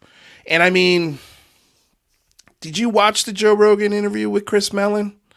I did. Okay. Did you see the part where they started talking about Bob Lazar? Yeah, I Okay. did. It was very interesting. Every single thing that Joe Rogan put on the table as a truth or a thing that he was convinced by Bob as, oh, this is actually true, Christopher Mellon would hit him with, He did it in a very respectful way. In a very respectful way, as respectful as you could. But every point there was something you could tell he knew something. He had the information on this guy. You could tell. Bro. And he just wanted to, I felt like he wanted to be like, no, that's incorrect. And I'll tell you why. But he didn't want to start a controversy. Because Bob Lazar is a lightning rod for this, because it's like, well, it's, a part of the community is adamant that he's telling the truth. Part of the community is very adamant that he's not. I don't care anymore. What I care about is that his story inspires people to look at the topic. So that's where I'm at when it comes to him. But I found it interesting that as soon as Joe Rogan was like, oh, I've got some stuff about Bob and to why his school records may have looked like he was lying. And I'll tell you off air. And then Christopher Mellon hit him back with, well, I've also got some things that I can tell you off air. And I know, That's so fucking I know some of the things that Christopher Mellon told Joe Rogan. Are you gonna tell us off air? For sure. For sure. Okay. Just do everybody a favor and say it on air. No, I've said it on air. You can go back if you really want me to. If you want to know what I feel about Bob Lazar, you can see the transition I made on Bob Lazar. I literally went from a 100% believer, and you could see the transition in my videos, to not believing him. And there was a lot of research I did to come to that conclusion. There are aspects to that story. He did work at Area 51, without a doubt. But according to Christopher Mellon, he was a radiation guy. He was there to check radiation on things. He didn't work at any top secret thing. There's a lot of things. There's a lot of things about Bob that are just super, super, super shady. And if you have, do you guys have kids? Joe does, and I will in September. I don't know if you'd let Bob Lazar babysit your kids. Well, I mean, you know what I mean? We all know the brothel thing, right? I mean, that's public knowledge. He was a pimp. Yeah. And I know that's a very harsh way to put it, but that's what he was. Pimping ain't easy. It's not. Everybody knows it's not easy. No, it's not. But I mean, this isn't like this is not a song. You know what I'm saying? It's not like a JC. It's not a Jay-Z song. Like it's an actual profession that he chose to do. And I sit back and I say to myself, man, what kind of childhood or what kind of parents does he have if they're okay with him doing this? Like how does he tell his family what he does? You know what I'm saying? Like that's a very, very odd career choice, to rent out 2 apartments, connect them, hook them up with a security system, and then hire the women and then charge the men that came in there money and split the profits 50-50 with these women. Like that is an insane career choice. Insane. Yeah. And so I start to think of, well, if somebody had the ability to do that, why would the government trust them with anything? Right. Anything on that kind of level, a top secret level. So it's just so to combat that. I mean, we staying open-minded about that. Yeah. How do we prove that is a truth as well? Well, because there's a court affidavit. He went to court. He got arrested. Like there's a paper trail. There's no paper trail with MIT. There's no paper trail with Area 51. There is a paper trail to Los Alamos. there is rumors that he actually did work at Area 51, but just not in the place he said he did. And it's very conceivable, and Mellon said this on his show, that there was a bar out by Area 51 that all the pilots and everyone who worked there, they all hung out there. And he would go to that bar and hear shit. And then he would take that stuff and he would repeat it to other people as, oh yeah, I do this. And he would convince them, because he's very convincing. He's a very smart dude. He is smart. There's no doubt. I think that so, dude, I love what you're saying, because these are all like, this is the discussion we have to have. Like, right? You can't get heated or like so invested in one side or the other. Like, and that's what I was doing wrong at the beginning. Is I got mad about it because I believed Bob. Like, I wanted with all of my life to believe him, because it was.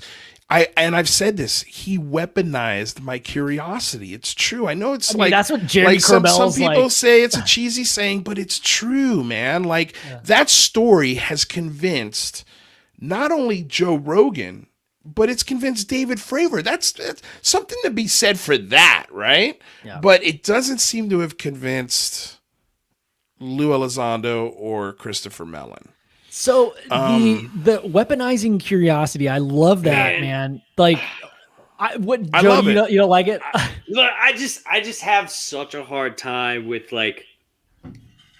I like it. I'm sorry. I've just always been that way where like if an official person is like coming out and saying something, it's like,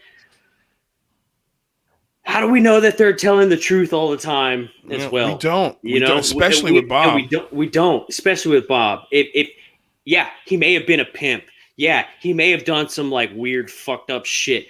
But if he did work at S4, they're not going to tell you that he worked at S4. They're going to be like, nah, he was a radiation guy. Fuck that guy. Because it may even be more of a reason to hire him, because he does have a shady past. But he's also exactly. smart as fuck. That's a theory put out there. Use him as a patsy. Yeah. I understand what you guys are saying. I'm not saying it's impossible. Right? I'm sorry. I'm a Texas boy, so I'm very No, dude. I'm a Cuban guy. Sometimes I get animated too. It's all good. I know you're not angry. You're just passionate. Yeah, well, I'm talking about just independence and like not anti-government, but very independent from a government and needing them and caring about what they say. Speaking of independence, I have to pee real quick. I'll be right back. Well, look, at my core, I have a lot of libertarian leanings. So I'm also in that camp, but I also think that there's value in government in certain places, and that's a whole different. I think we don't see government working at its highest efficiency because we don't invest the dollars in government to make it efficient.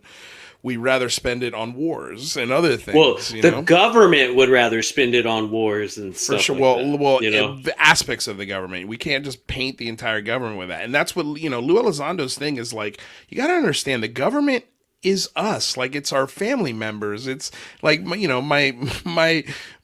girlfriend's dad was a Navy man. Like, these are normal everyday people that are not there to. Most of them are not there to be a nefarious agent of cover-up and lies and deception. Most of them are good people just trying to do the right thing, and I think that's what Lou is sort of telling you that he is. He's just like, look, I see a problem. I think it's a problem that needs to be discussed, and that's why I'm bringing it to the American people. So that's why my fire for distrusting the government has sort of subsided a little bit.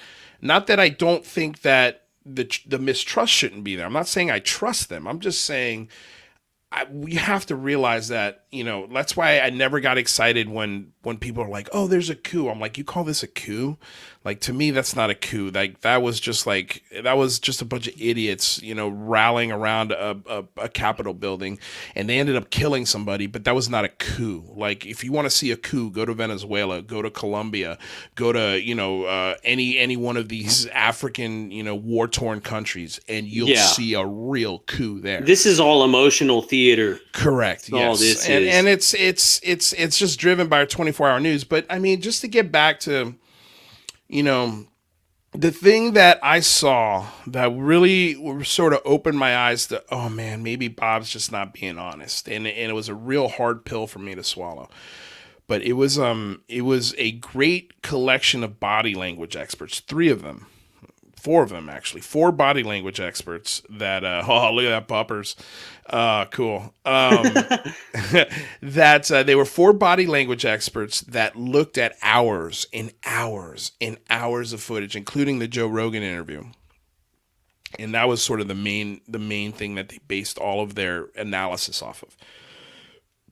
And these 4 body language experts are people who have interviewed terrorists. They've been in classified situations for like the FBI, CIA, all those alphabet agencies.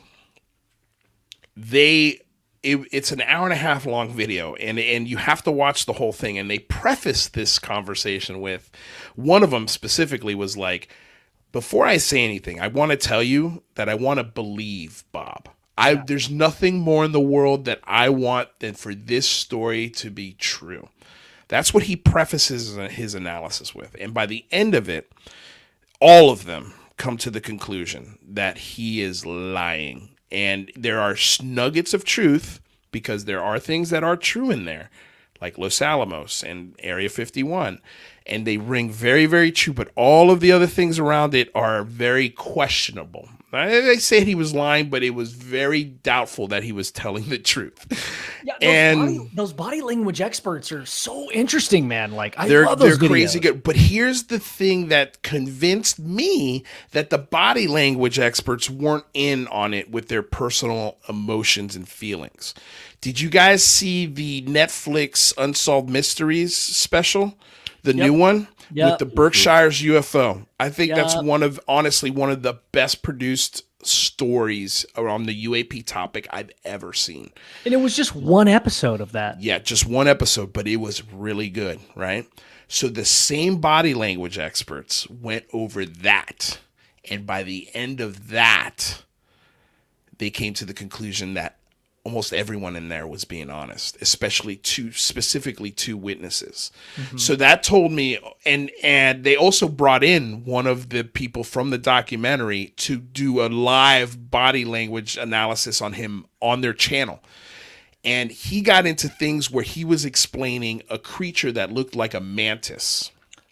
Okay? Really? Like he got into some weird parts of this story.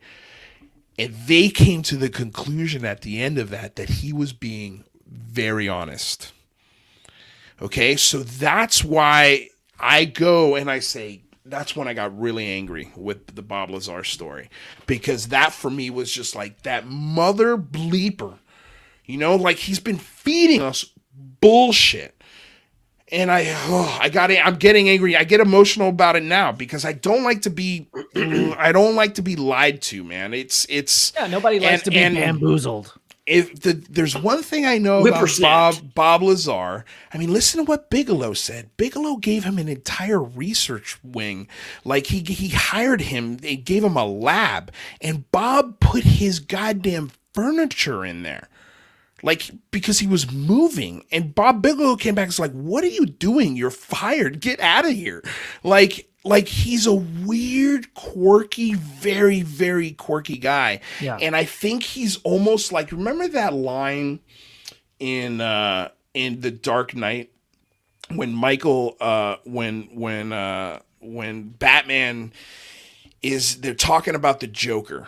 And he compares Alfred was like a special forces guy back in the day, and they're looking for this jewel thief in Burma, and it turns out that this jewel thief has been stealing these insanely beautiful jewels, and he's been burning down cities and all the jewels he's been stealing, and just leaving the jewels on the floor for anybody to find. He didn't keep them. And then Batman's like, well, what's the motivation behind that?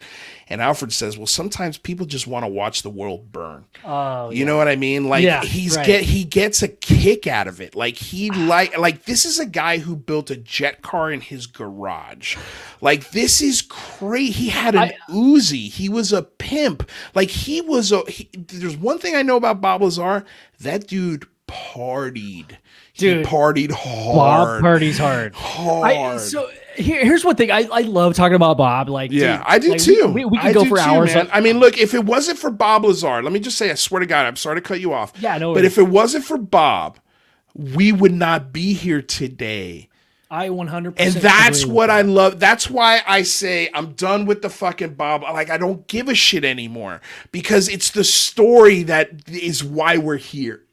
It's why we're even having the conversation we're having, dude. And that's what I love about the Bob Lazar story. So go ahead, Joe. Sorry. Oh, I was just gonna say, one of our good friends, Jim Goodall, he actually knew John Lear and Bob Lazar, and he had taken some photos of the A117, I believe, before anybody knew it even existed. Yeah. And he wanted to get the film developed, but all the little kiosks were closed down. And so him and Lear were driving around, and Lear says, "Hey, I got a buddy who has his own, he can develop that film for you." Yep. And he says, "Okay." So they go and they pick up Bob Lazar. And Bob was like, He's got a printer in his house. Yeah, he was like, "I can actually develop that film for you, this and that." And so, they go to this gas station, and Lear gets out to go get something. And Bob Lazar turns to Jim and says, "I feel bad for Lear." And Jim says, "Why?" And he's like, "Well, because, his family is like this huge aviation company, and they're super successful. And this dumb son of a bitch believes in UFOs." And this is before he went to work at Area 51 S4. Yeah. And that's right? Bob Lazar talking about John Lear, right? Yeah. Well, the story that John Lear said, and this was like another story where I was like, you got to be kidding me. This can't be true. John Lear said, and he first of all, I think he was really pissed that he wasn't in the documentary, because he does not like the documentary at all. And they did an interview with him. But the thing that I found interesting that he said was that when Bob Lazar went to interview at Area 51 for this position at S4. Okay, now think about this. Okay, think if this interview is real, the classification of security is at probably the highest level. Okay, like if you're going into an interview like that, you could bet your ass that you're probably going to be monitored everywhere you go for the next 3 weeks, because they probably want to figure out whether or not you're the kind of guy who talks about interviews that he went on. So the first thing, according to John Lear, that Bob Lazar does when he leaves that interview at S4, he goes to John Lear's house and tells him all about the interview. That's out of John Lear's mouth. Why would anyone that just finished it, why would that be the first place you go? And why would you talk about it like that? I mean, they were like best friends, like if they were best friends, why wasn't he in the movie?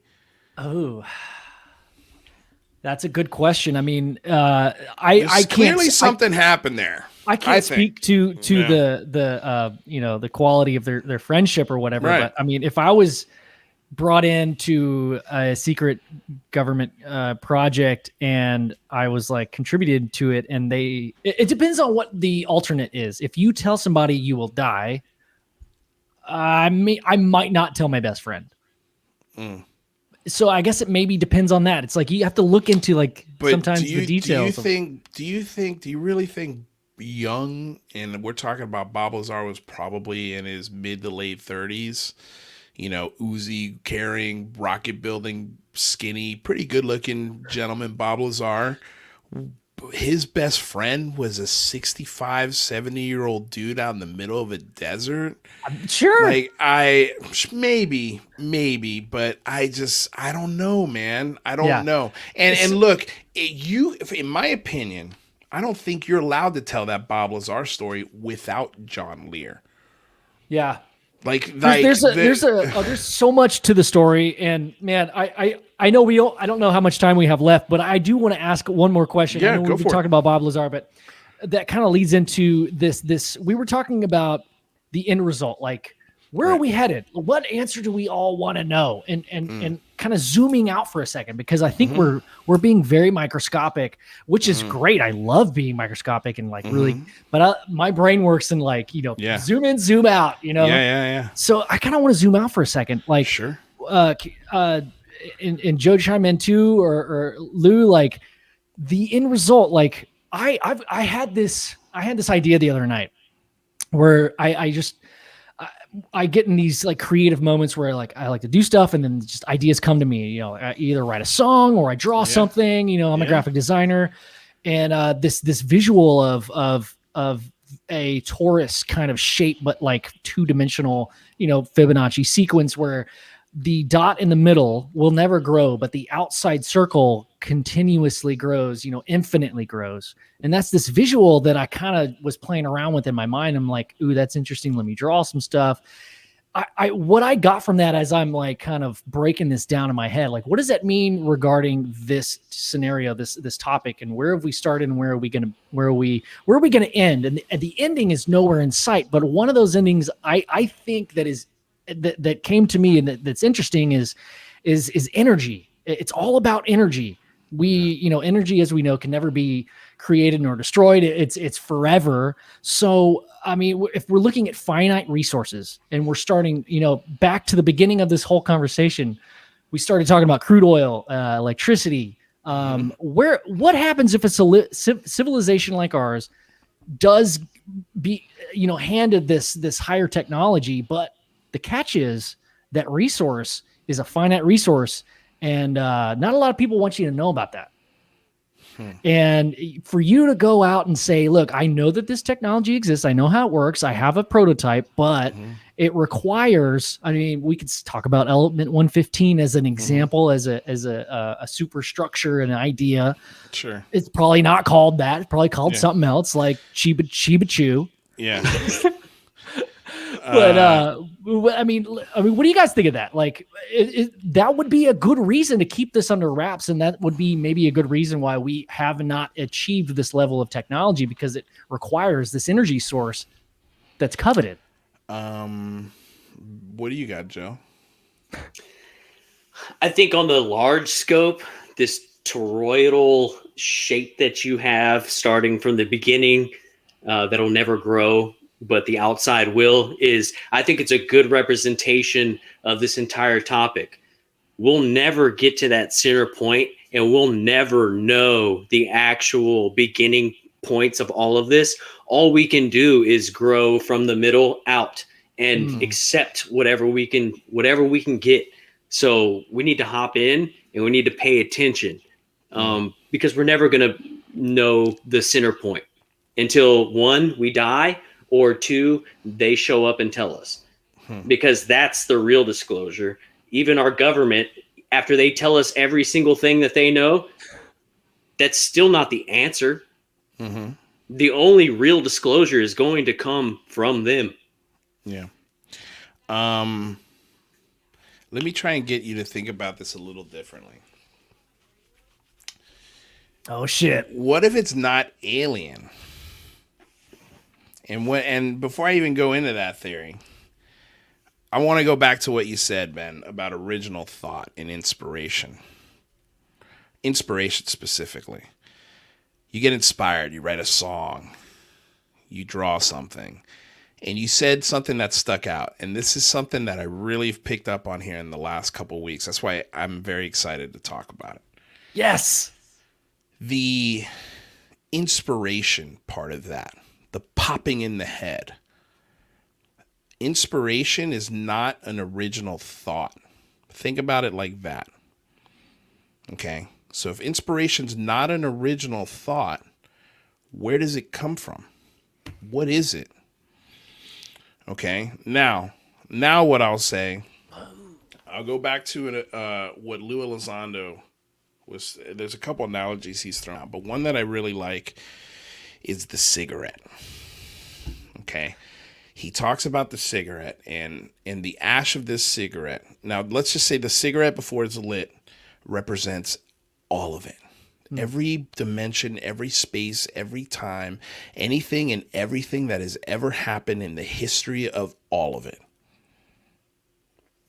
And you light the cigarette and now you're smoking it. Okay. The ash is everything that we've gone up to. Everything that's been in the past, from the Big Bang to right now. The cherry is the moment we're living in. But there is multiple versions of the cherry. but don't think of it as a linear thing. Think of it as something that expands, like that circle you were saying. Okay, it goes in all directions. Now, the unsmoked part of the cigarette is the things that have not come. Now, where this is usually where the analogy ends.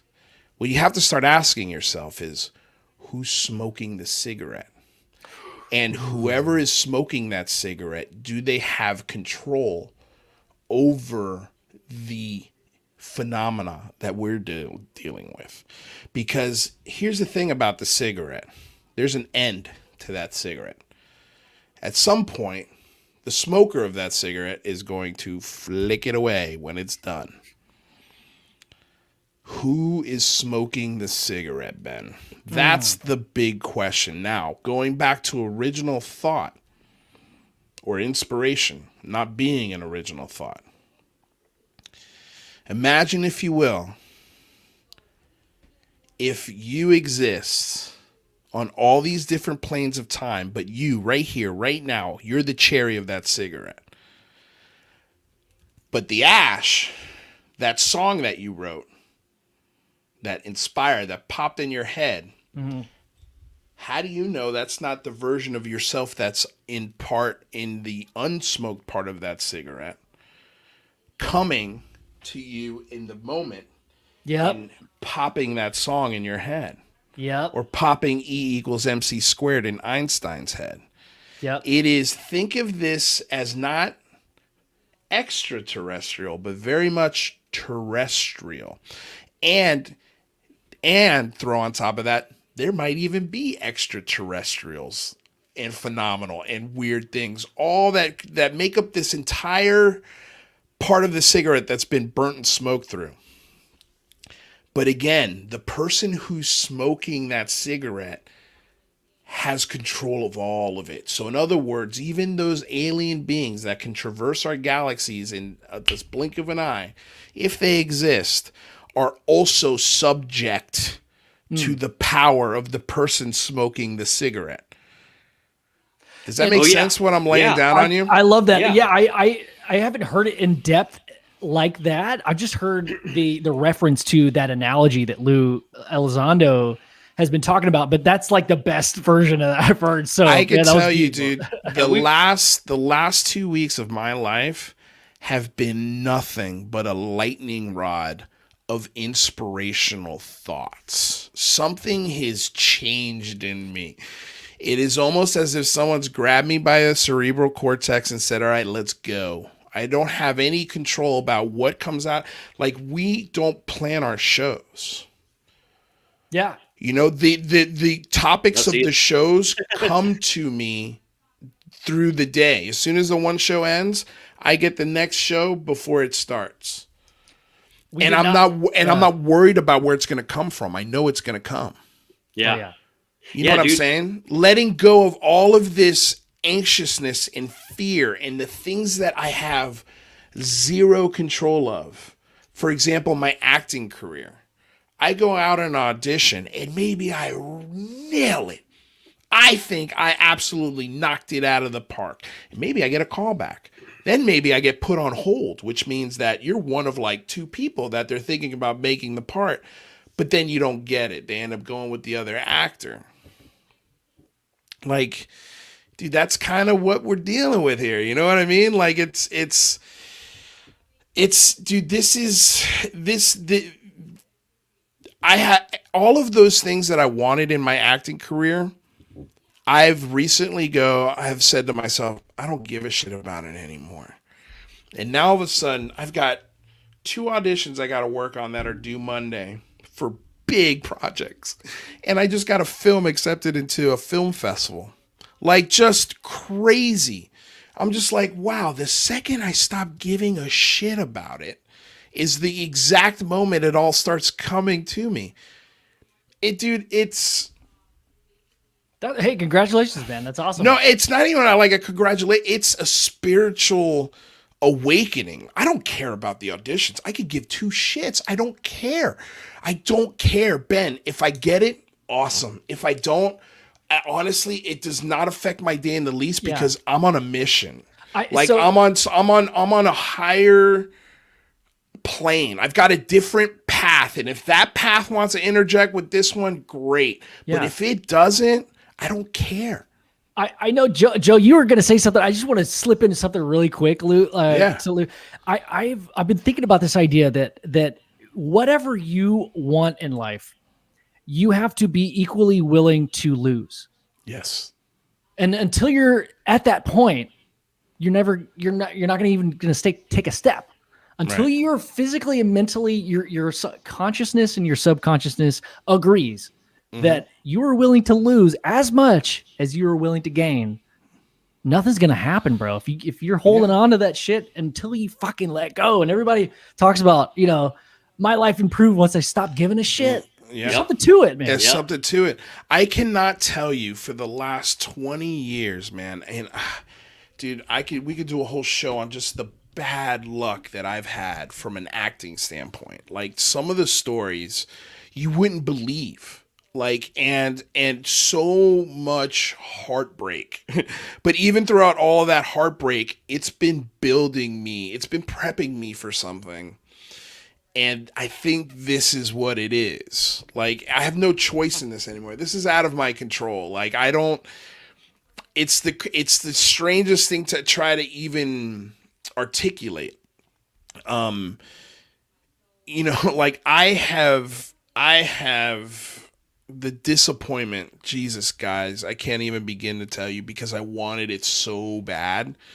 And I got so close so many times. And I'm like, oh my God, what am I doing? Because I committed 20 years ago when I left for New York City. I was like, okay, I'm going to be an actor. And if I'm going to do this, I need to really commit because I know going into this could be a 20-year thing. Where nothing happens, or maybe I get little successes along the way, which is kind of what's happened, little, parts on network TV here and there. And, I got to work with some of my, craziest comedy idols and film actors, like just insane. But I've never gotten that lucky break, that foot in the door that is like, oh my God, like I could do this for a living now. This is my career.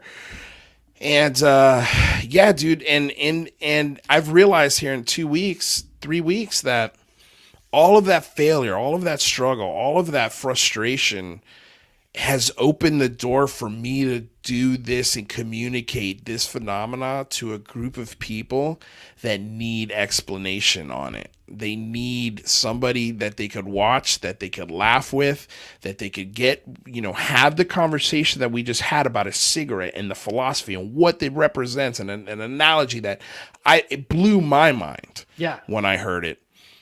We can get there. We can have the conversations, but we got to start on firm reality and ground. And we've always got to come back to that foundation, So like, dude, that's what I love about this topic because I think it inspires. Like these are conversations that 20-year-old kids at MIT should be having, and I think when the government says, look, here's the result. We're not going to give you the process. We're going to let society figure out the process like it took us 60 years to figure out the process.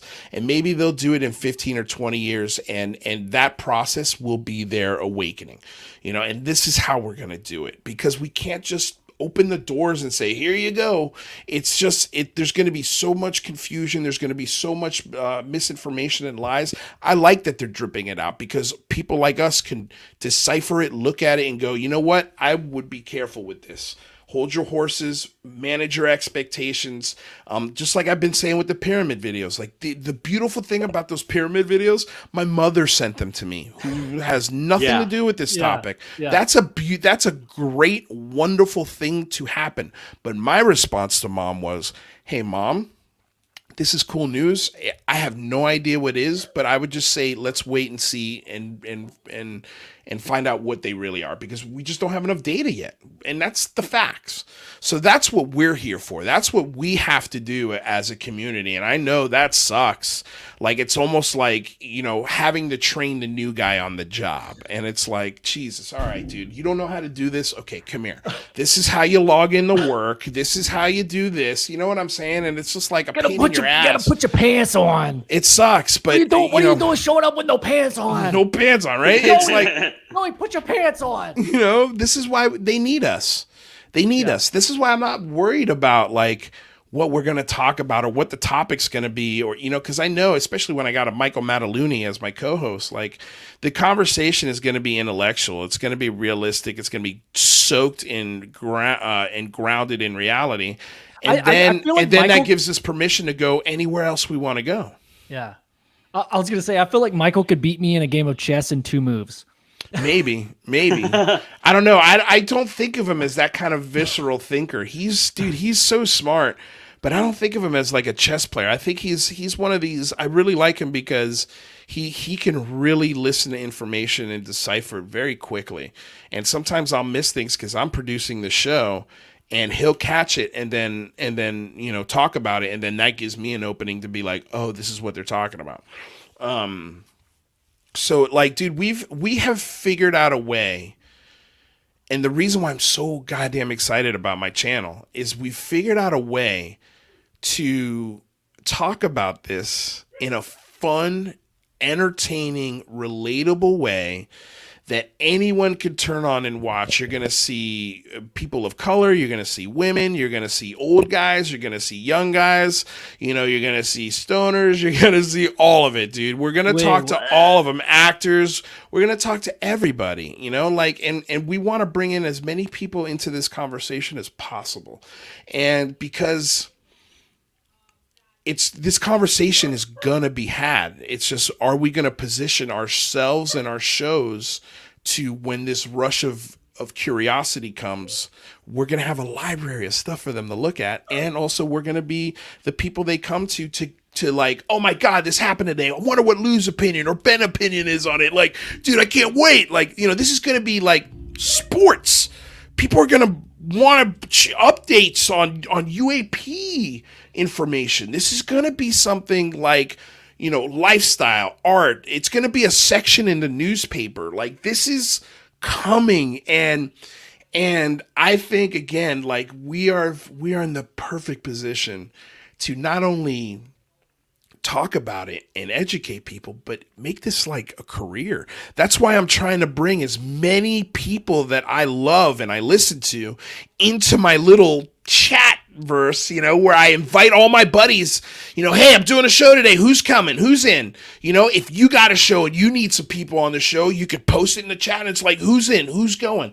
Because we need to lift each other, man. Like this, we're not going to get anywhere if we're like, well, I don't like what he's doing. Like, I love what he's doing. Can he come on my show and talk about it? Can I go on his show and talk about it? Like, I want to make this as all-inclusive and for everybody to access as easily as possible, because this information demands it. Totally. I totally agree. We got to stop fighting against each other. It's totally okay to have differing opinions and ways to go about it and how we think we can accomplish the goal.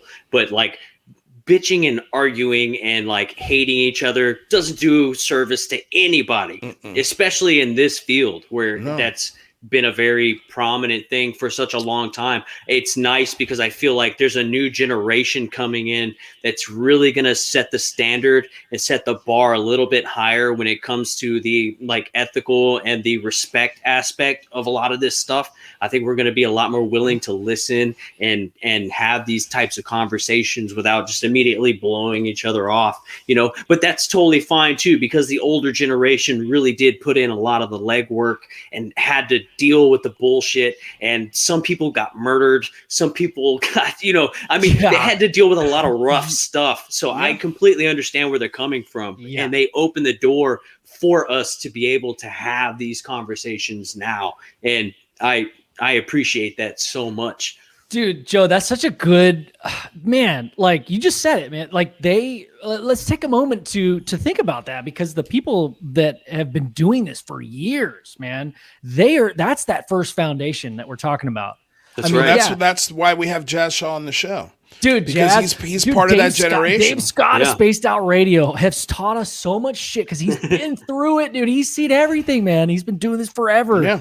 No, we're standing on the shoulders of giants, man. Oh, absolutely. And here's the thing. These giants that are underneath us, they're very disgruntled. They're very pissed off, and they're like looking up at us going, do you see anything yet? And we're like, not yet, dude. Well, hang in there. We're almost there, buddy. But they're like people like Jazz and Dave Scott want to be a part of this. Yeah. Well, they're getting energized by us. Yeah. And man, they're like, it is so refreshing because I know that there's a lot of hate. I think you said something about UFO Twitter earlier. I think, no, it was one of your lives. I think you were on with Christina, and how like UFO Twitter, when I first got on Twitter, it was so hateful and so spiteful that I was just fucking turned off by Twitter altogether. Yeah. But now, dude, it's so significantly different. And I mean, I honestly, I'll say it. I think after the big phone home, man, like shit has changed. Well, that was the whole point, is to come together on some common ground. Really what I don't know if you guys saw this video that this guy Alpha Check put out, this simulation video of the Nimitz radar systems.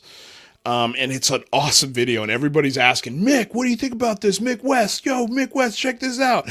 And Mick gives his explanation. Of course, it's very cheeky, very dry, and people get pissed off at it. So I was like, okay, I can see this is going to turn into a huge thing in a few hours. So what I did is I reached out to the guy who made the video, and then I reached out to Mick West. I was like, hey, would you guys be interested in talking to each other? And see if where the differences are, like where we disagree. Mick always agrees. Mick's always down to talk to anybody, anytime. And this guy was like, yeah, I'll do that. So now we're going to have a conversation between these two guys instead of a Twitter argument. And that to me is the most important thing to do in this community. Like a lot of my behind the scenes drama for the big phone home was getting people just to appear next, not even so much in the same squares, but just even following up each other, because they're like, I don't like that person. That person's a scumbag. Yada, da, da, da, da, da, da. It was going back and forth between all these people. And that was the hardest thing I had to do, was just to calm people and say, hey, look, this is not a hate fest. We're not here to bash anybody. Like in the second I hear it, I'll drop that person. Like they're not going to be on the show, period, full stop. And I had to build a lot of trust with these folks, like, because they're like, who the hell are you? Where did you come from? Where did you come from? Like, you're doing what? And I think you're right. I think UFO Twitter's, it's still got its reactiveness when the news is upsetting for them. But I don't see a lot of people yelling and fighting at each other as much as they were. Like, I mean, I was having a disagreement with this guy. I can't remember who it was, but he was yelling at the SCU. He was so angry at the SCU, the Scientific Coalition for UAP Studies, which is a conglomeration of a bunch of PhDs and scientists who are publicly going, we'll look at it, which is exactly what we want, right? But so they released this list of names, and it was a letter to Congress, and these names were blacked out. And this guy's argument was, well, why can't we see the names? How can you expect anybody to trust the SCU if we can't see the names? And I'm like, dude, the names become public when they open it on the Congress floor. Like, so that's the first thing. The second thing is, like, why are you going to get angry? If this is the place you start at, when the SCU maybe makes a mistake, like they haven't even explained why, or maybe they've got a good explanation or reason. Let's maybe just let them respond before you jump all up in their shit like this. And then, he would I was like, look, dude, I disagree. You want to come on my show and talk about it? Let's do it. Because him and Alejandro Rojas were having this Twitter beef. And I'm like, Alejandro, would you like to come on the show and talk about it with this guy? And the guy declined because he knows he's wrong. I'm like, dude, you could come and talk about the blog you just posted, the article you just wrote about the SCU. He's like, nah, I'm going to let it die. I'm like, see, like, people don't, when you call them out to come to the table and work out their shit, if they're the kind of person who wants to dig in their heels and stick to their position, they'll never agree to come on your show. Ever, because they know that you're going to articulate something in a way where it doesn't fit their argument. Joe, you're muted. Joe, you're muted. Damn. I've been saying smart shit this whole time. I was wondering, bro. Like, I haven't heard from you. I had that cough, bro, and I muted my stuff. Worries. No and I forgot That's why we're not in the studio together today. Yeah, dude. Yeah, but dude, I totally agree, man. You got to let those people lie. You know, you got to let the people that are just gonna dig in. You got to let them lie, you know? And I don't have time, dude. We got to move on. We got so much important shit to do. Like, we have to. I've got senators to call. You want to yell at the SCU? All right. Like, okay. I mean, go for it. It's like this. It was a conversation I was having with Erica Lukes. Like, you know, this element of racism and sort of this white nationalist like movement within the UFO community. Like, I hate to break this to you. A lot of people in the UFO community are conspiracy theorists, white nationalists. They just are. Like, that's a big element of QAnon lives within this community. I mean, it's the perfect place for them to live, you know, because it's ripe with conspiracy, this topic. Right. But my point to her was, like, are you really going to waste your energy and time on these QAnon guys that have infiltrated the UFO community? Like, if you expose them, is anyone going to care? I don't think so. Like, short of them in a Ku Klux Klan outfit, you know, yelling racial epitaphs into a microphone, and you got clear video, nobody's going to give a shit. And here's the thing about racists, and it's a fact.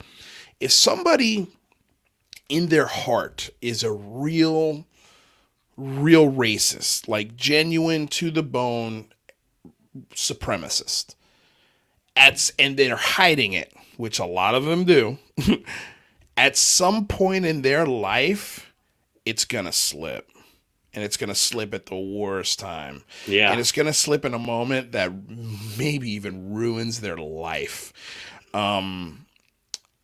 It's something I try to tell people sometimes that sometimes you gotta hug a racist.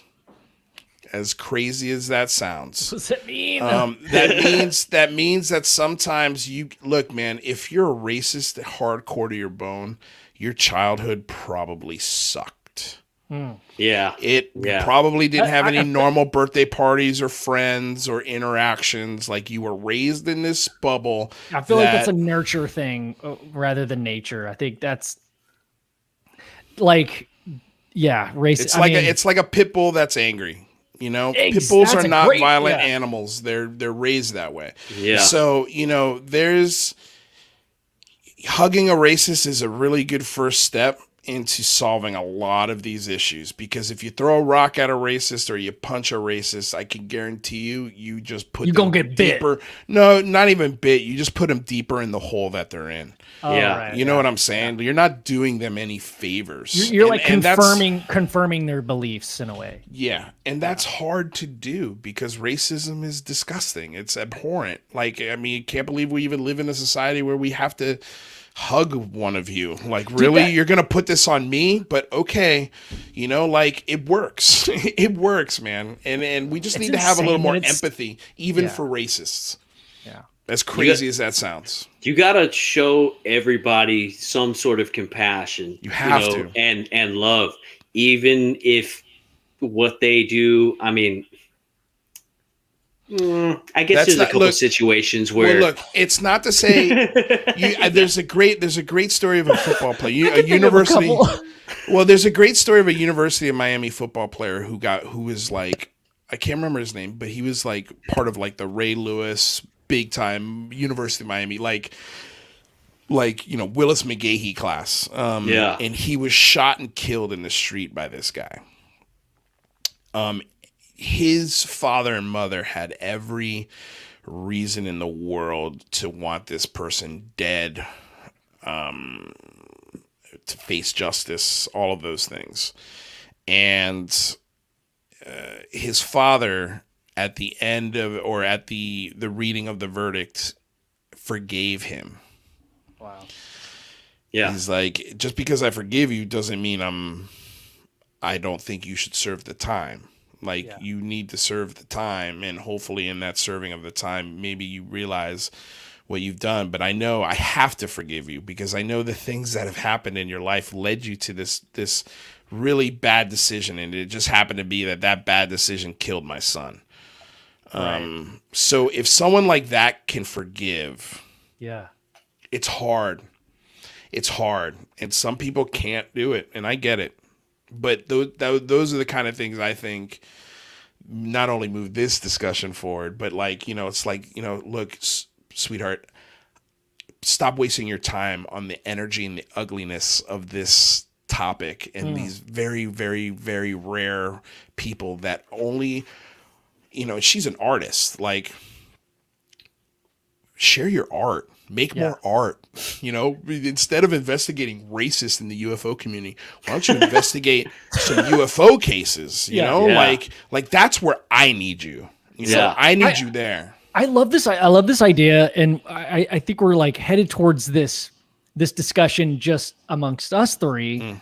But I think as a community and as a whole, it's bubbling to the surface. I think that's one of the end goals, right? That's one of those, eventually we're going to have this topic of discussion where, I mean, we're all the same entity. We are literally we're one race. We're the same exact thing.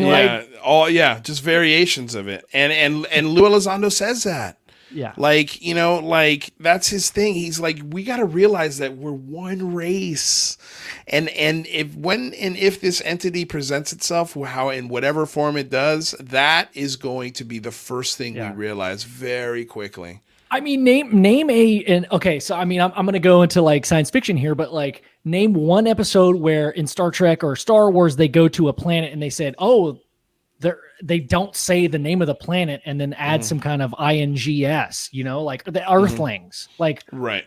Dude, like it's crazy how there's like 30 types of penguins, but if you look at 10 of those penguins that are all different, you're gonna be like, oh, look at those fucking penguins. Penguins, dude. Yeah. Penguins are chill, bro.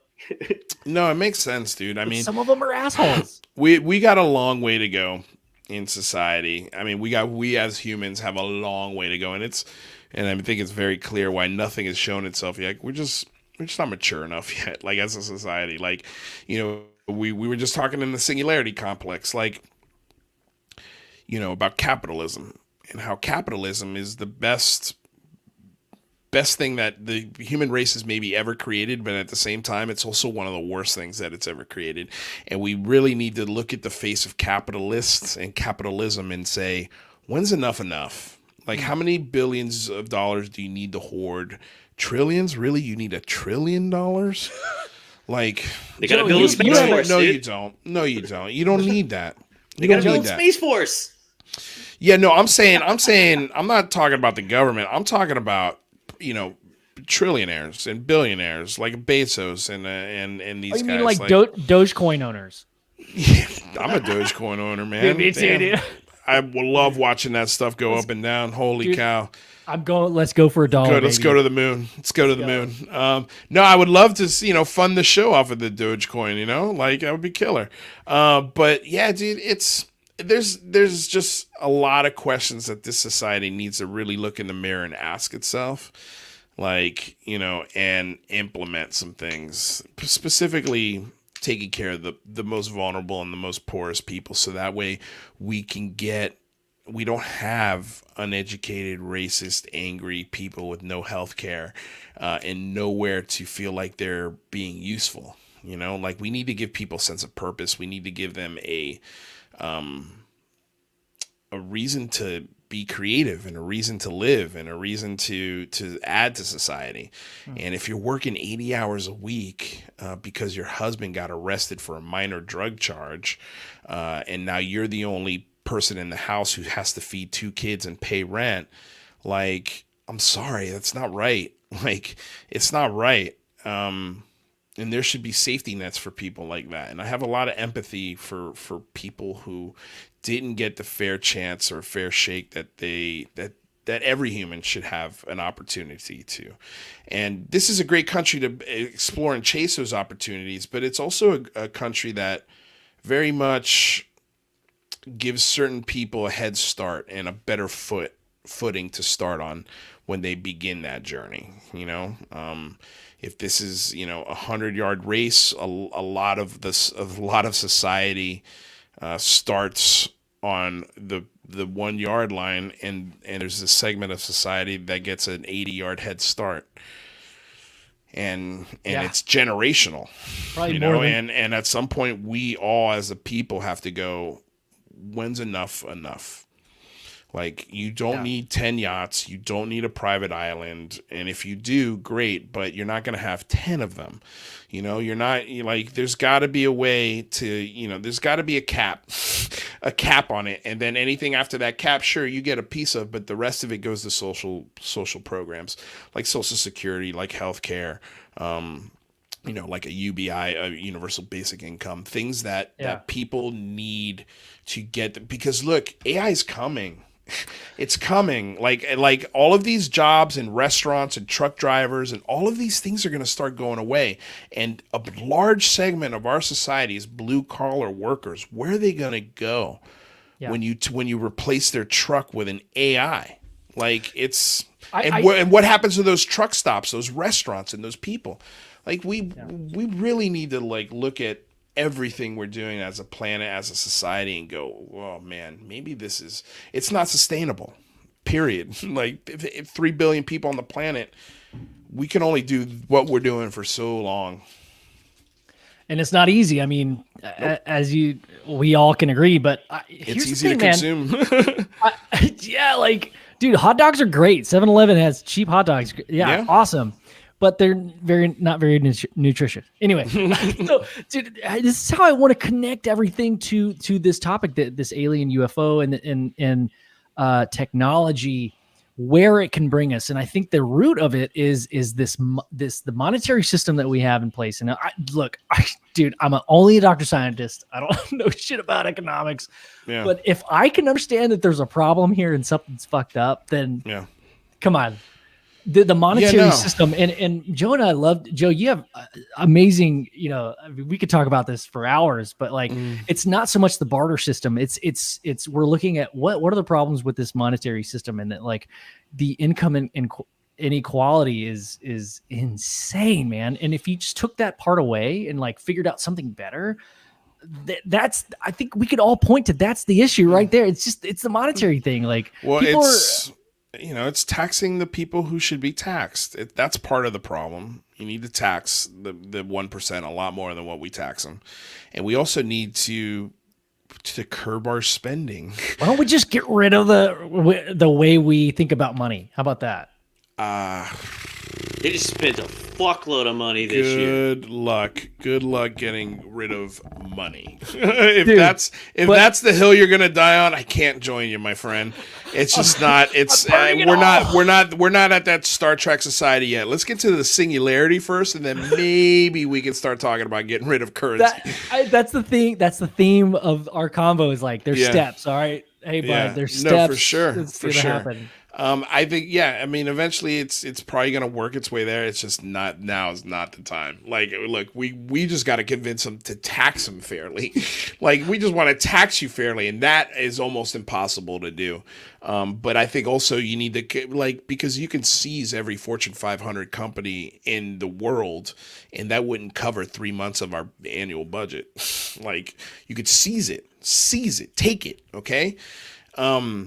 But this has to do with our military spending. We just spend trillions of dollars on military stuff and bombing people and burning fuel and building new jets and research R&D into all of these things that just kill people.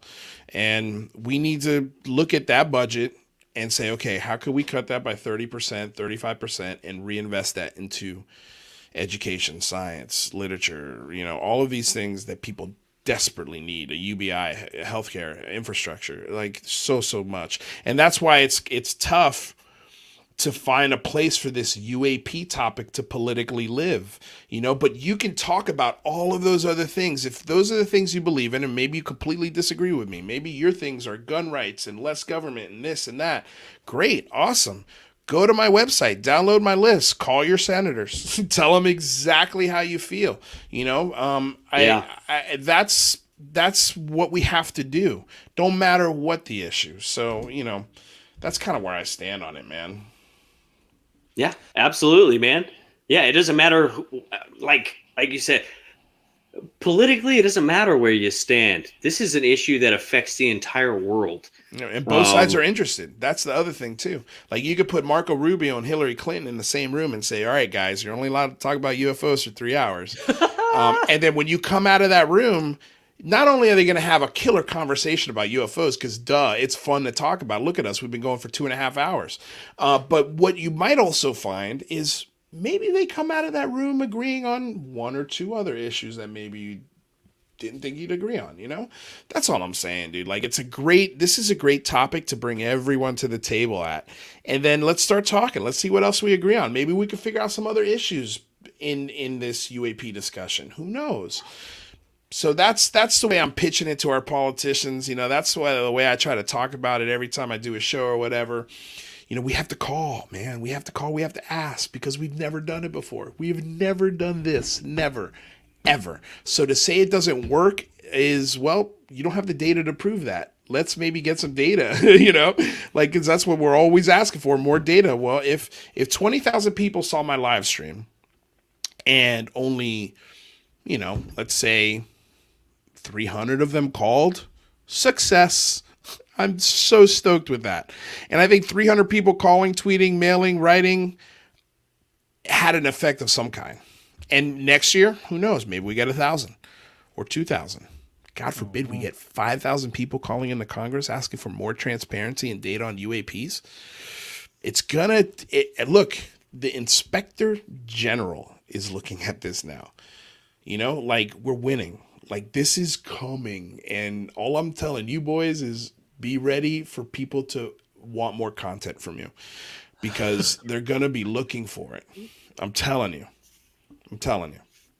Yeah, man. Yeah, it's one of those things. It's like everybody's been talking about this for years. Like, what can we do? What can we do? What can we do? Well, I think we all know now. Like, it's pretty. All you got to do is make a call and request something. Mm-hmm. Like, they work for us, right? Like, mm-hmm. if you want to know more and you want to put more energy and effort into what you're interested in, all it takes is a phone call. Like, well, here's the craziest. It only costs $1.99. Here's what's great about it is when you hang up the phone, you're gonna feel so accomplished, even if that's the only thing you do in the whole day. If you make that call, especially if you talk to somebody and you're like, hey, I want to talk to you a couple of minutes about UAPs and why I think it's important to have a discussion of transparency. Because according to your colleagues, Marco Rubio and Senate Majority Leader Harry Reid, and you could go on and on about all of these things that are facts that they can relate to, that they can digest and chew. And if you keep your personal shit out of it and you stick to the script or sort of the layout that we've given you, we can make a lot of noise and headway here. I mean, we really can. Look, we had people I know for a fact, we had people from the Pentagon, the UAPTF, the ONI, the DNI, I mean, all of them, all the 3-letter alphabets, like, agencies were watching that stream. Like, they see this conversation as, if this is a conspiracy, let's just say for a second, and this is just a way for them to get money for a space program, I guarantee you the Big Phone Home is an event they were not intending to happen. They didn't think that something like that would come out of this community, because we've got the label of conspiracy theorists, lazy, potheads, druggies, losers that live in their basements with mom. That's not true anymore. We're in a garage, bro. We've updated. Well, what I'm saying is hey, that, Mom! Give me the meatloaf. I never know what she's doing in there. Bring me my slippers. No, but it's like, it's the conversations being had on different levels now. And so, the fact that a political movement that had 20,000 eyeballs and a reach of 1.3 million people, bet your ass that caught the attention of our government. And now they're trying to go, oh shit, how do we keep this from getting bigger? And the answer is, now you're not. You got to watch out. Does that make you think maybe you got to watch out for some kind of disinformation agent kind of thing? Are you looking out for that kind of thing? No, I get information all the time, and I never say it until it's verified. I'm not a reporter, dude. I'm not an investigative journalist. I'm just a dude who's got a show. So I'm not going to start saying shit is fact on my show. That you'll never find that on my channel. I don't know what these things are. I don't have the answers. I've got some theories. I've got some thoughts. I've got some perspectives. But we had somebody today who was telling us a pretty wild story, and he was linking things to some things. I was like, look, come back again. Let's have another private chat to give me some more details. And if those details come to fruition, if they are true and they actually happen, then we'll have you on the show after the event has happened, whatever that is. And I will tell everybody that you told us this 3 weeks ago. I've got no problem doing that. We can have that kind of show, but I'm not going to put you on the show having you say, these things without me being able to verify it. I just can't. I don't care who you are. Don't care who you are. I respect that. So that's the best I can do. That's the most I can promise people, is that I don't know. And I could also tell you I'm going to be wrong. I'm going to be wrong a lot. But the difference between me and a lot of other people when they're wrong is I'll tell you when I'm wrong, and I'll make the correction. I'll make the apology. Because with this UFO topic, you're going to be wrong. Yeah. At some point, you're going to be wrong. So you just got to set that expectation. Hey, that's why I don't get excited when things drop anymore. I try to stay as cool as a cucumber as I can, no matter how exciting it is. But, of course, sometimes I will get excited, but that's why I got Michael there, because he brings me down. He's like, all right, let's look at this from a journalist. That's why we got Jazz. That's why we got all these minds, because everyone's going to add a little gem, a little piece to the puzzle. And now the picture's becoming more clear because we're talking to each other. We're communicating. This is what it's about. This is why live works so well, because you got people that ask questions in the chat. We can bounce shit off each other. We can have a conversation about Bob Lazar. One of us maybe doesn't believe him and the others do. It's cool, dude. This is the new way. Either you're with us or you're not. And if you're not, I think you're going to die off. Yeah. Yeah, it's crazy to see that the ones that adapt, and then there's people that comment really hateful shit on your YouTube channel. Man, there's some really sour people out there that don't like the way things are going. But it's funny. But it's funny, but also there's anytime I get an angry comment on YouTube, I always try to agree with it. I'll agree with it. I'll go, you know what? You may actually make a great point. It's a new channel. I'm trying to change some things. That's something I can maybe work on, If you have any other opinions, let me know. And 9 times out of 10, they'll come back and they'll be like, oh, man, I didn't mean to come off like a jerk. I think you actually have a pretty good show. I was just, Yeah, that's my favorite way to dissolve that is when we get trolls on our YouTube stuff and comments. I say, hey, I'm so sorry you're having a bad day. I hope you're feeling better soon, bro. Yep. Yeah. And I'm telling you, because the person behind that keyboard who's typing that angry shit or hateful shit, even in some cases, they're in a lot of pain, physical, emotional, financial. There could be, who knows what's going on in their life. And so that's why I try to approach everyone with you good? Do you need a hug? Oh, you're racist? All right, man. I can't believe I got to do this, but sure, come here. Let me give you a hug. Let's talk about something that we both love. Oh, what is that? Music? Oh, you're into Steely Dan? Dude, I love Steely Dan. Steely Dan! Yo, you finally found somebody that's interested in Steely Dan. Whatever it is, man. We all have common grounds. We just got to sometimes, take our emotions out of it and apply just a little bit of sense. I think one thing we all have in common is that I think all three of us have mustaches, but Dave from Spaced Out Radio is giving your mustache a shout out. Oh, thanks, man. Thanks. Yeah, my mother hates it. Most mothers do. It's weird. Oh man, they hate facial hair, but they hate my. I've really let go during the quarantine as far as my facial and hair on top. I haven't had a haircut in a year, and I'm like, this is the longest my hair's ever been. It feels awesome.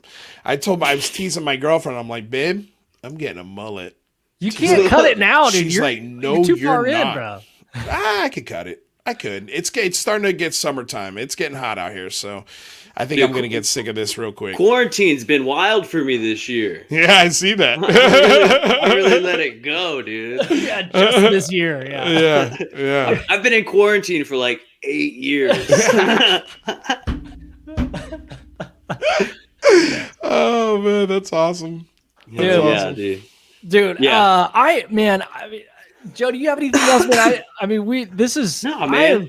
It's been an awesome time. Thank you, man. Yeah, I've had a great time with you guys. I really got to know you tonight, Lou. Like, I know we got introduced from Chad, and then like I reached out to you on Twitter, and you were so nice to me on Twitter, like, yo, what's up? Let's hang out, or So I really appreciate the love and support that you've shown us, and for including us and everything that you have, and for what you're doing, man. Yeah. I can't thank you enough. And dude, I've had a blast with you tonight. Dude, man. hey, awesome. Ditto, man. This was, I was really looking forward to this conversation. And I know my girlfriend's probably pretty pissed at me because she's had a bad day and she wants to talk about it. But I was like, babe, I got to talk to these guys. You should play her that Fuel song. She had a bad day. Yeah. She said you would not understand. Do you or do you not want to see me on tomorrow's show? If I pull that move, I think I'm done. But yeah, no, man, you guys, I'm so happy I met you, dudes. I'm so happy. I know you're in a weird time zone and it's tough for you guys to make our chats, but you guys have open door policies, and the schedule's not final. We're trying to make it so we have times where everyone can come play, and put in their 2 cents, because I think these group discussions are where it's at, man. Like, people love this stuff. People love hearing this topic discussed in this way by people who can think about it in a different way. So so keep up what you guys are doing, man. Don't stop. I love the show. Thanks for having me. Hell yeah, dude. Thanks for coming on, dude. It's been real sweet, yeah. Sweet. That's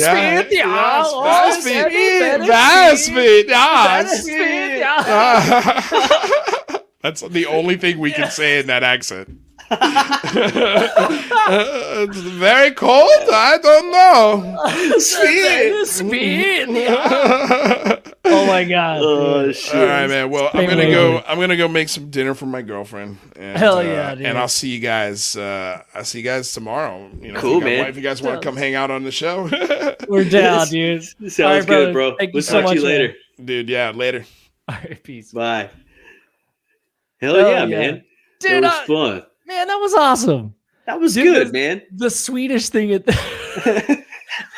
So, for those listening that didn't know this, like, me and Joe were just like bullshitting before Lou came on, and we were like, Joe, you said it first, like, that is sweet, yeah. And then it started real calm, and then we just kept going.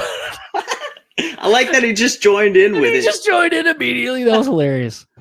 Like, yeah, that was great, man. That was great. I really enjoyed talking to him. I didn't necessarily agree with the some avenues or angles, viewpoints, but I agree with the end message for sure, 100%. And that other shit you could just sweep under the rug. Like I said, we all agree kind of on this end goal. How do we accomplish that? You know what I'm saying? Yeah. I mean, that's the point, right? Like, we don't have to agree. That's fine. Let's just get to where we're going. Okay, everybody's really good at arguing in the car, right? But once we get to where we're going and we get out of that car, out of a long road trip, I've forgotten everything we've argued about. Like, yeah. Dude, like, we're at Disneyland. yeah, and everything's amazing. Yeah. But dude, yeah, I mean, back to like, hey, shout out to Dave from SOR, Spaced Out Radio, man. Like, another person who's been like one of our champions and really talking about us on the show and getting the word out there. And man, like, the reason I'm bringing this up is because, like, dude, this is like my favorite thing to do is talking about this stuff. Oh, I love it. Yeah. It just because we have microphones, like, doesn't make us any. Everybody's on the same playing field. Like people in the chat, like, we thrive off of your comments and your ideas and like, what do you like? And you know, where's your head at? Like, we're not talking to a mirror here. Like, we want to talk to you. And that's where it starts. And so I guess what I'm saying is, like, it's just really cool, the community that is surrounding this entire thing, and this is just totally so much fucking fun, dude. So much fun. Absolutely. Yeah, that was a real good time. I enjoyed having Lou on for sure. We'll have to go crash one of his shows one day. Bro, we basically crashed phone home. Remember when he brought us in? Yeah, he had all like those. They were having like a real deep conversation, and we just showed up, and everybody started laughing. We didn't even say anything. We just were like, "Hey, what's up, bro?" Like, if you go back and watch it, it's like, yeah, everybody's having a really serious conversation. There's like intelligence guys. You and I were like, oh, sitting on your couch, and like, we're all like, "Hey, what are you doing? What are you doing?" And everybody just starts giggling like, who the fuck are these guys? It's Ben and Jerry. You know, I thought that the reference for Ben and Jerry was, do you think it's because of our names on that show I typed it in as Ben and Joe? Or do you think they had already had that conversation about Ben and Jerry's ice cream or whatever? I think they already had that conversation. All right. Well, that clarified a lot for me, because like I've been thinking this whole time they're just making fun of us like this entire time. Like, well, they're not making fun of you unless they're calling you Jerry. I'm not Jerry. I'm definitely, if you were Ben, I'd be so mad. They're like, no. Ben's the cool one. Me? No. It's Joe. The guy who actually looks cool. I'd be so pissed. You got like, glasses on today, dude. Name. Yeah. It's Jerry. Oh, shit. Yeah. Yeah, dude. Yeah. It's fucking hilarious, dude. Oh. That's funny, dude. It's very sweet, yeah. It's sweet, yeah. It's so sweet, yeah. So, who do we have next week coming on? Let me check the schedule. Schedule.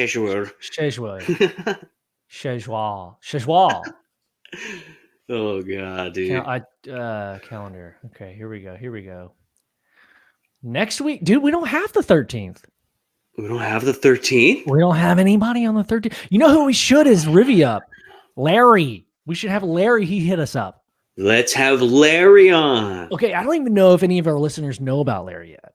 Not yet, but they will. Let me put my glasses on the tip of my nose. Larry. Shall we talk about Larry?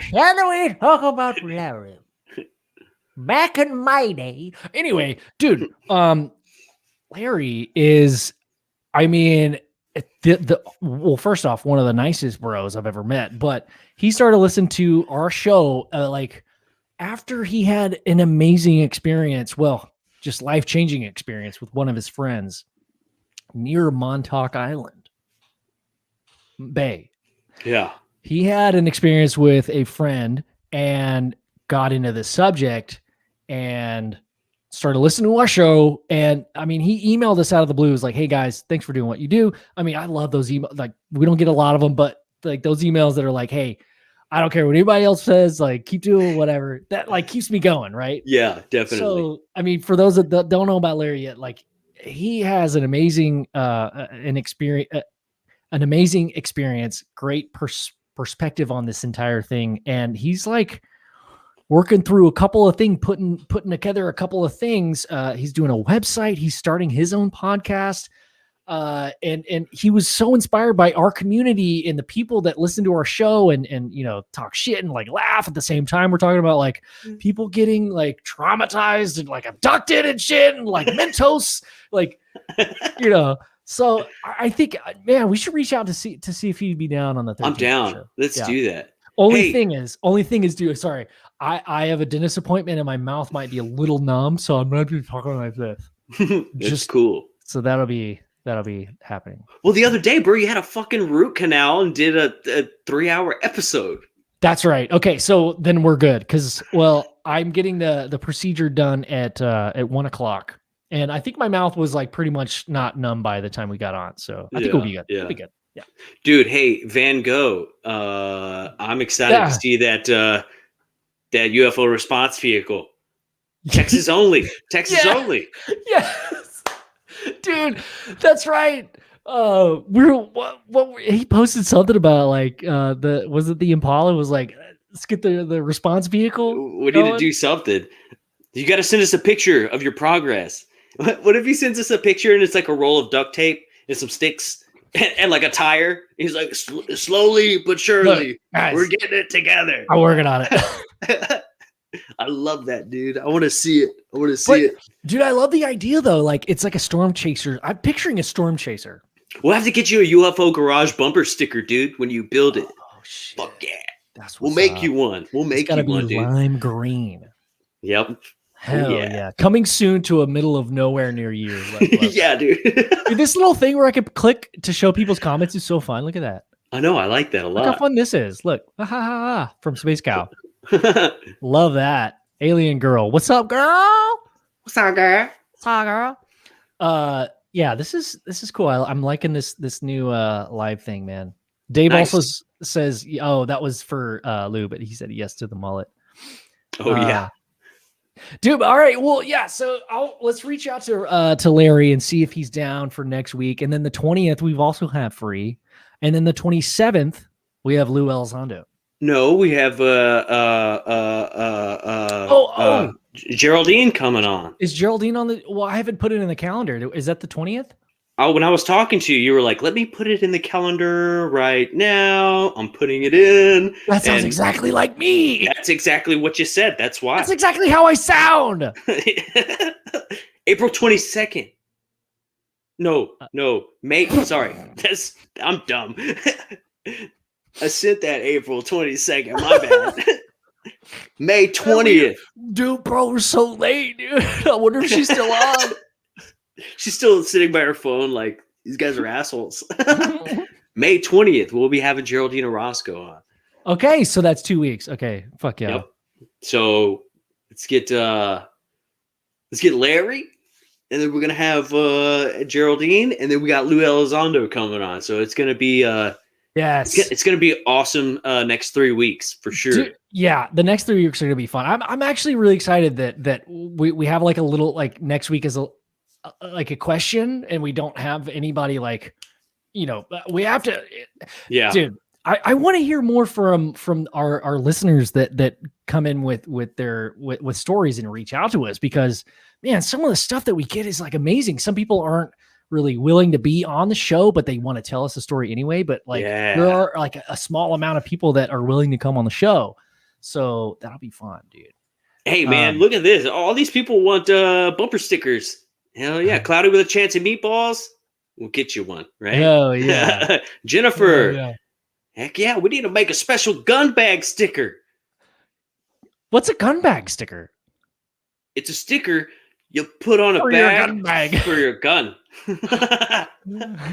We need to start making some patches, some cool patches. Oh my God, yes. You can sew onto backpacks. Or if you're a punk rock kid, you can sew it onto your jacket or your pants. Yeah, dude.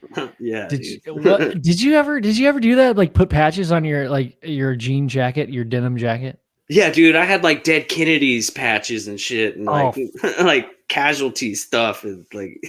Bro, yeah. That's like old school, like punk rock and roll. The Dead Kennedys, man. Yeah. A bunch of like black flag patches and just yeah. Dude, I want a denim jacket that it's black, but I've accidentally sprayed some bleach on it, so there's like some white spray, and then on the back is a big Jim Goodall patch of the Interceptors. Yeah, that's what I want.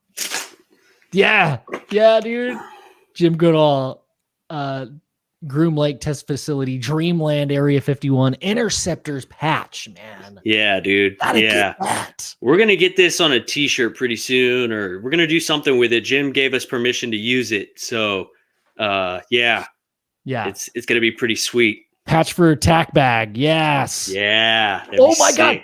Dude, Lewis hit us up. He was like, he sent me a link to this website that makes stuffed animals. And he was like, dude, we need to make a cinnamon Terry doll. Yeah. So, bro, at the new studio, we got to get a cinnamon Terry doll to sit on the couch in the background at the new place. I'm down. Bro.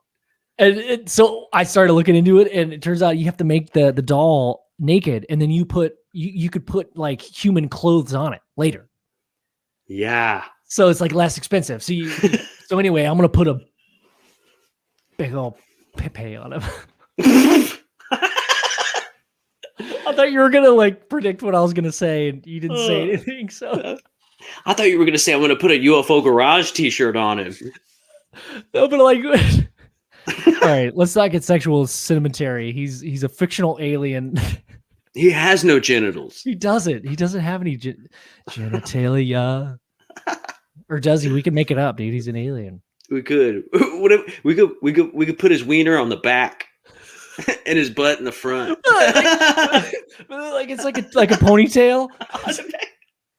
He's like, hold on, guys. Hold on. Let me tie my shit. What is like multiple? Dude, like multiple. That would suck to like have your dick on your back. I know, man. It just seems like people are terrible.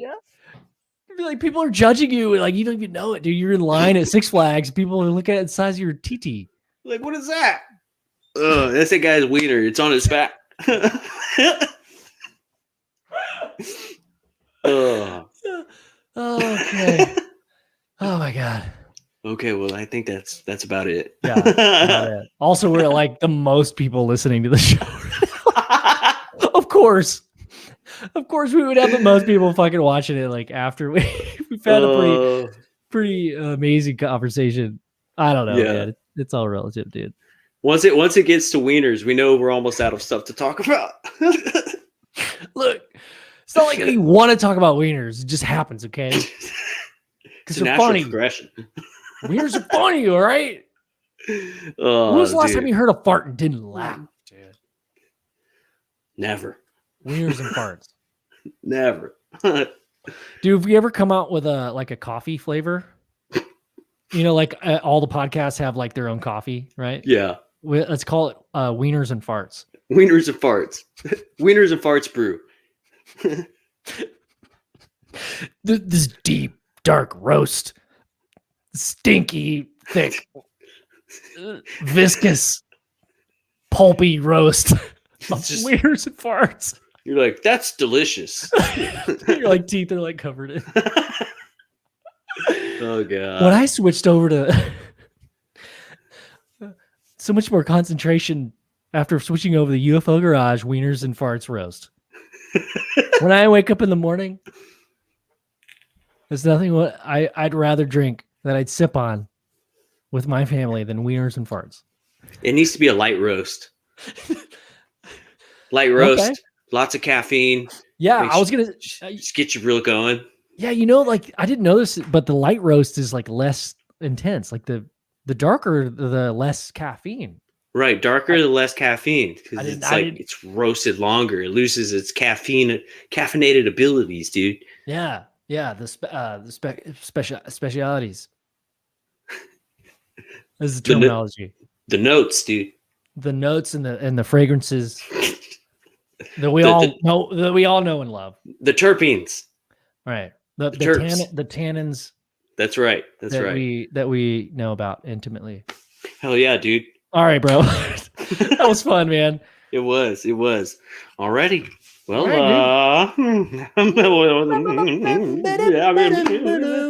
this has been another episode. You messed me up. Well, we're off time because we're live. You go ahead and say it. I'll mouth it. This has been another episode of UFO Garage. Talk to you next time. Later. Peace.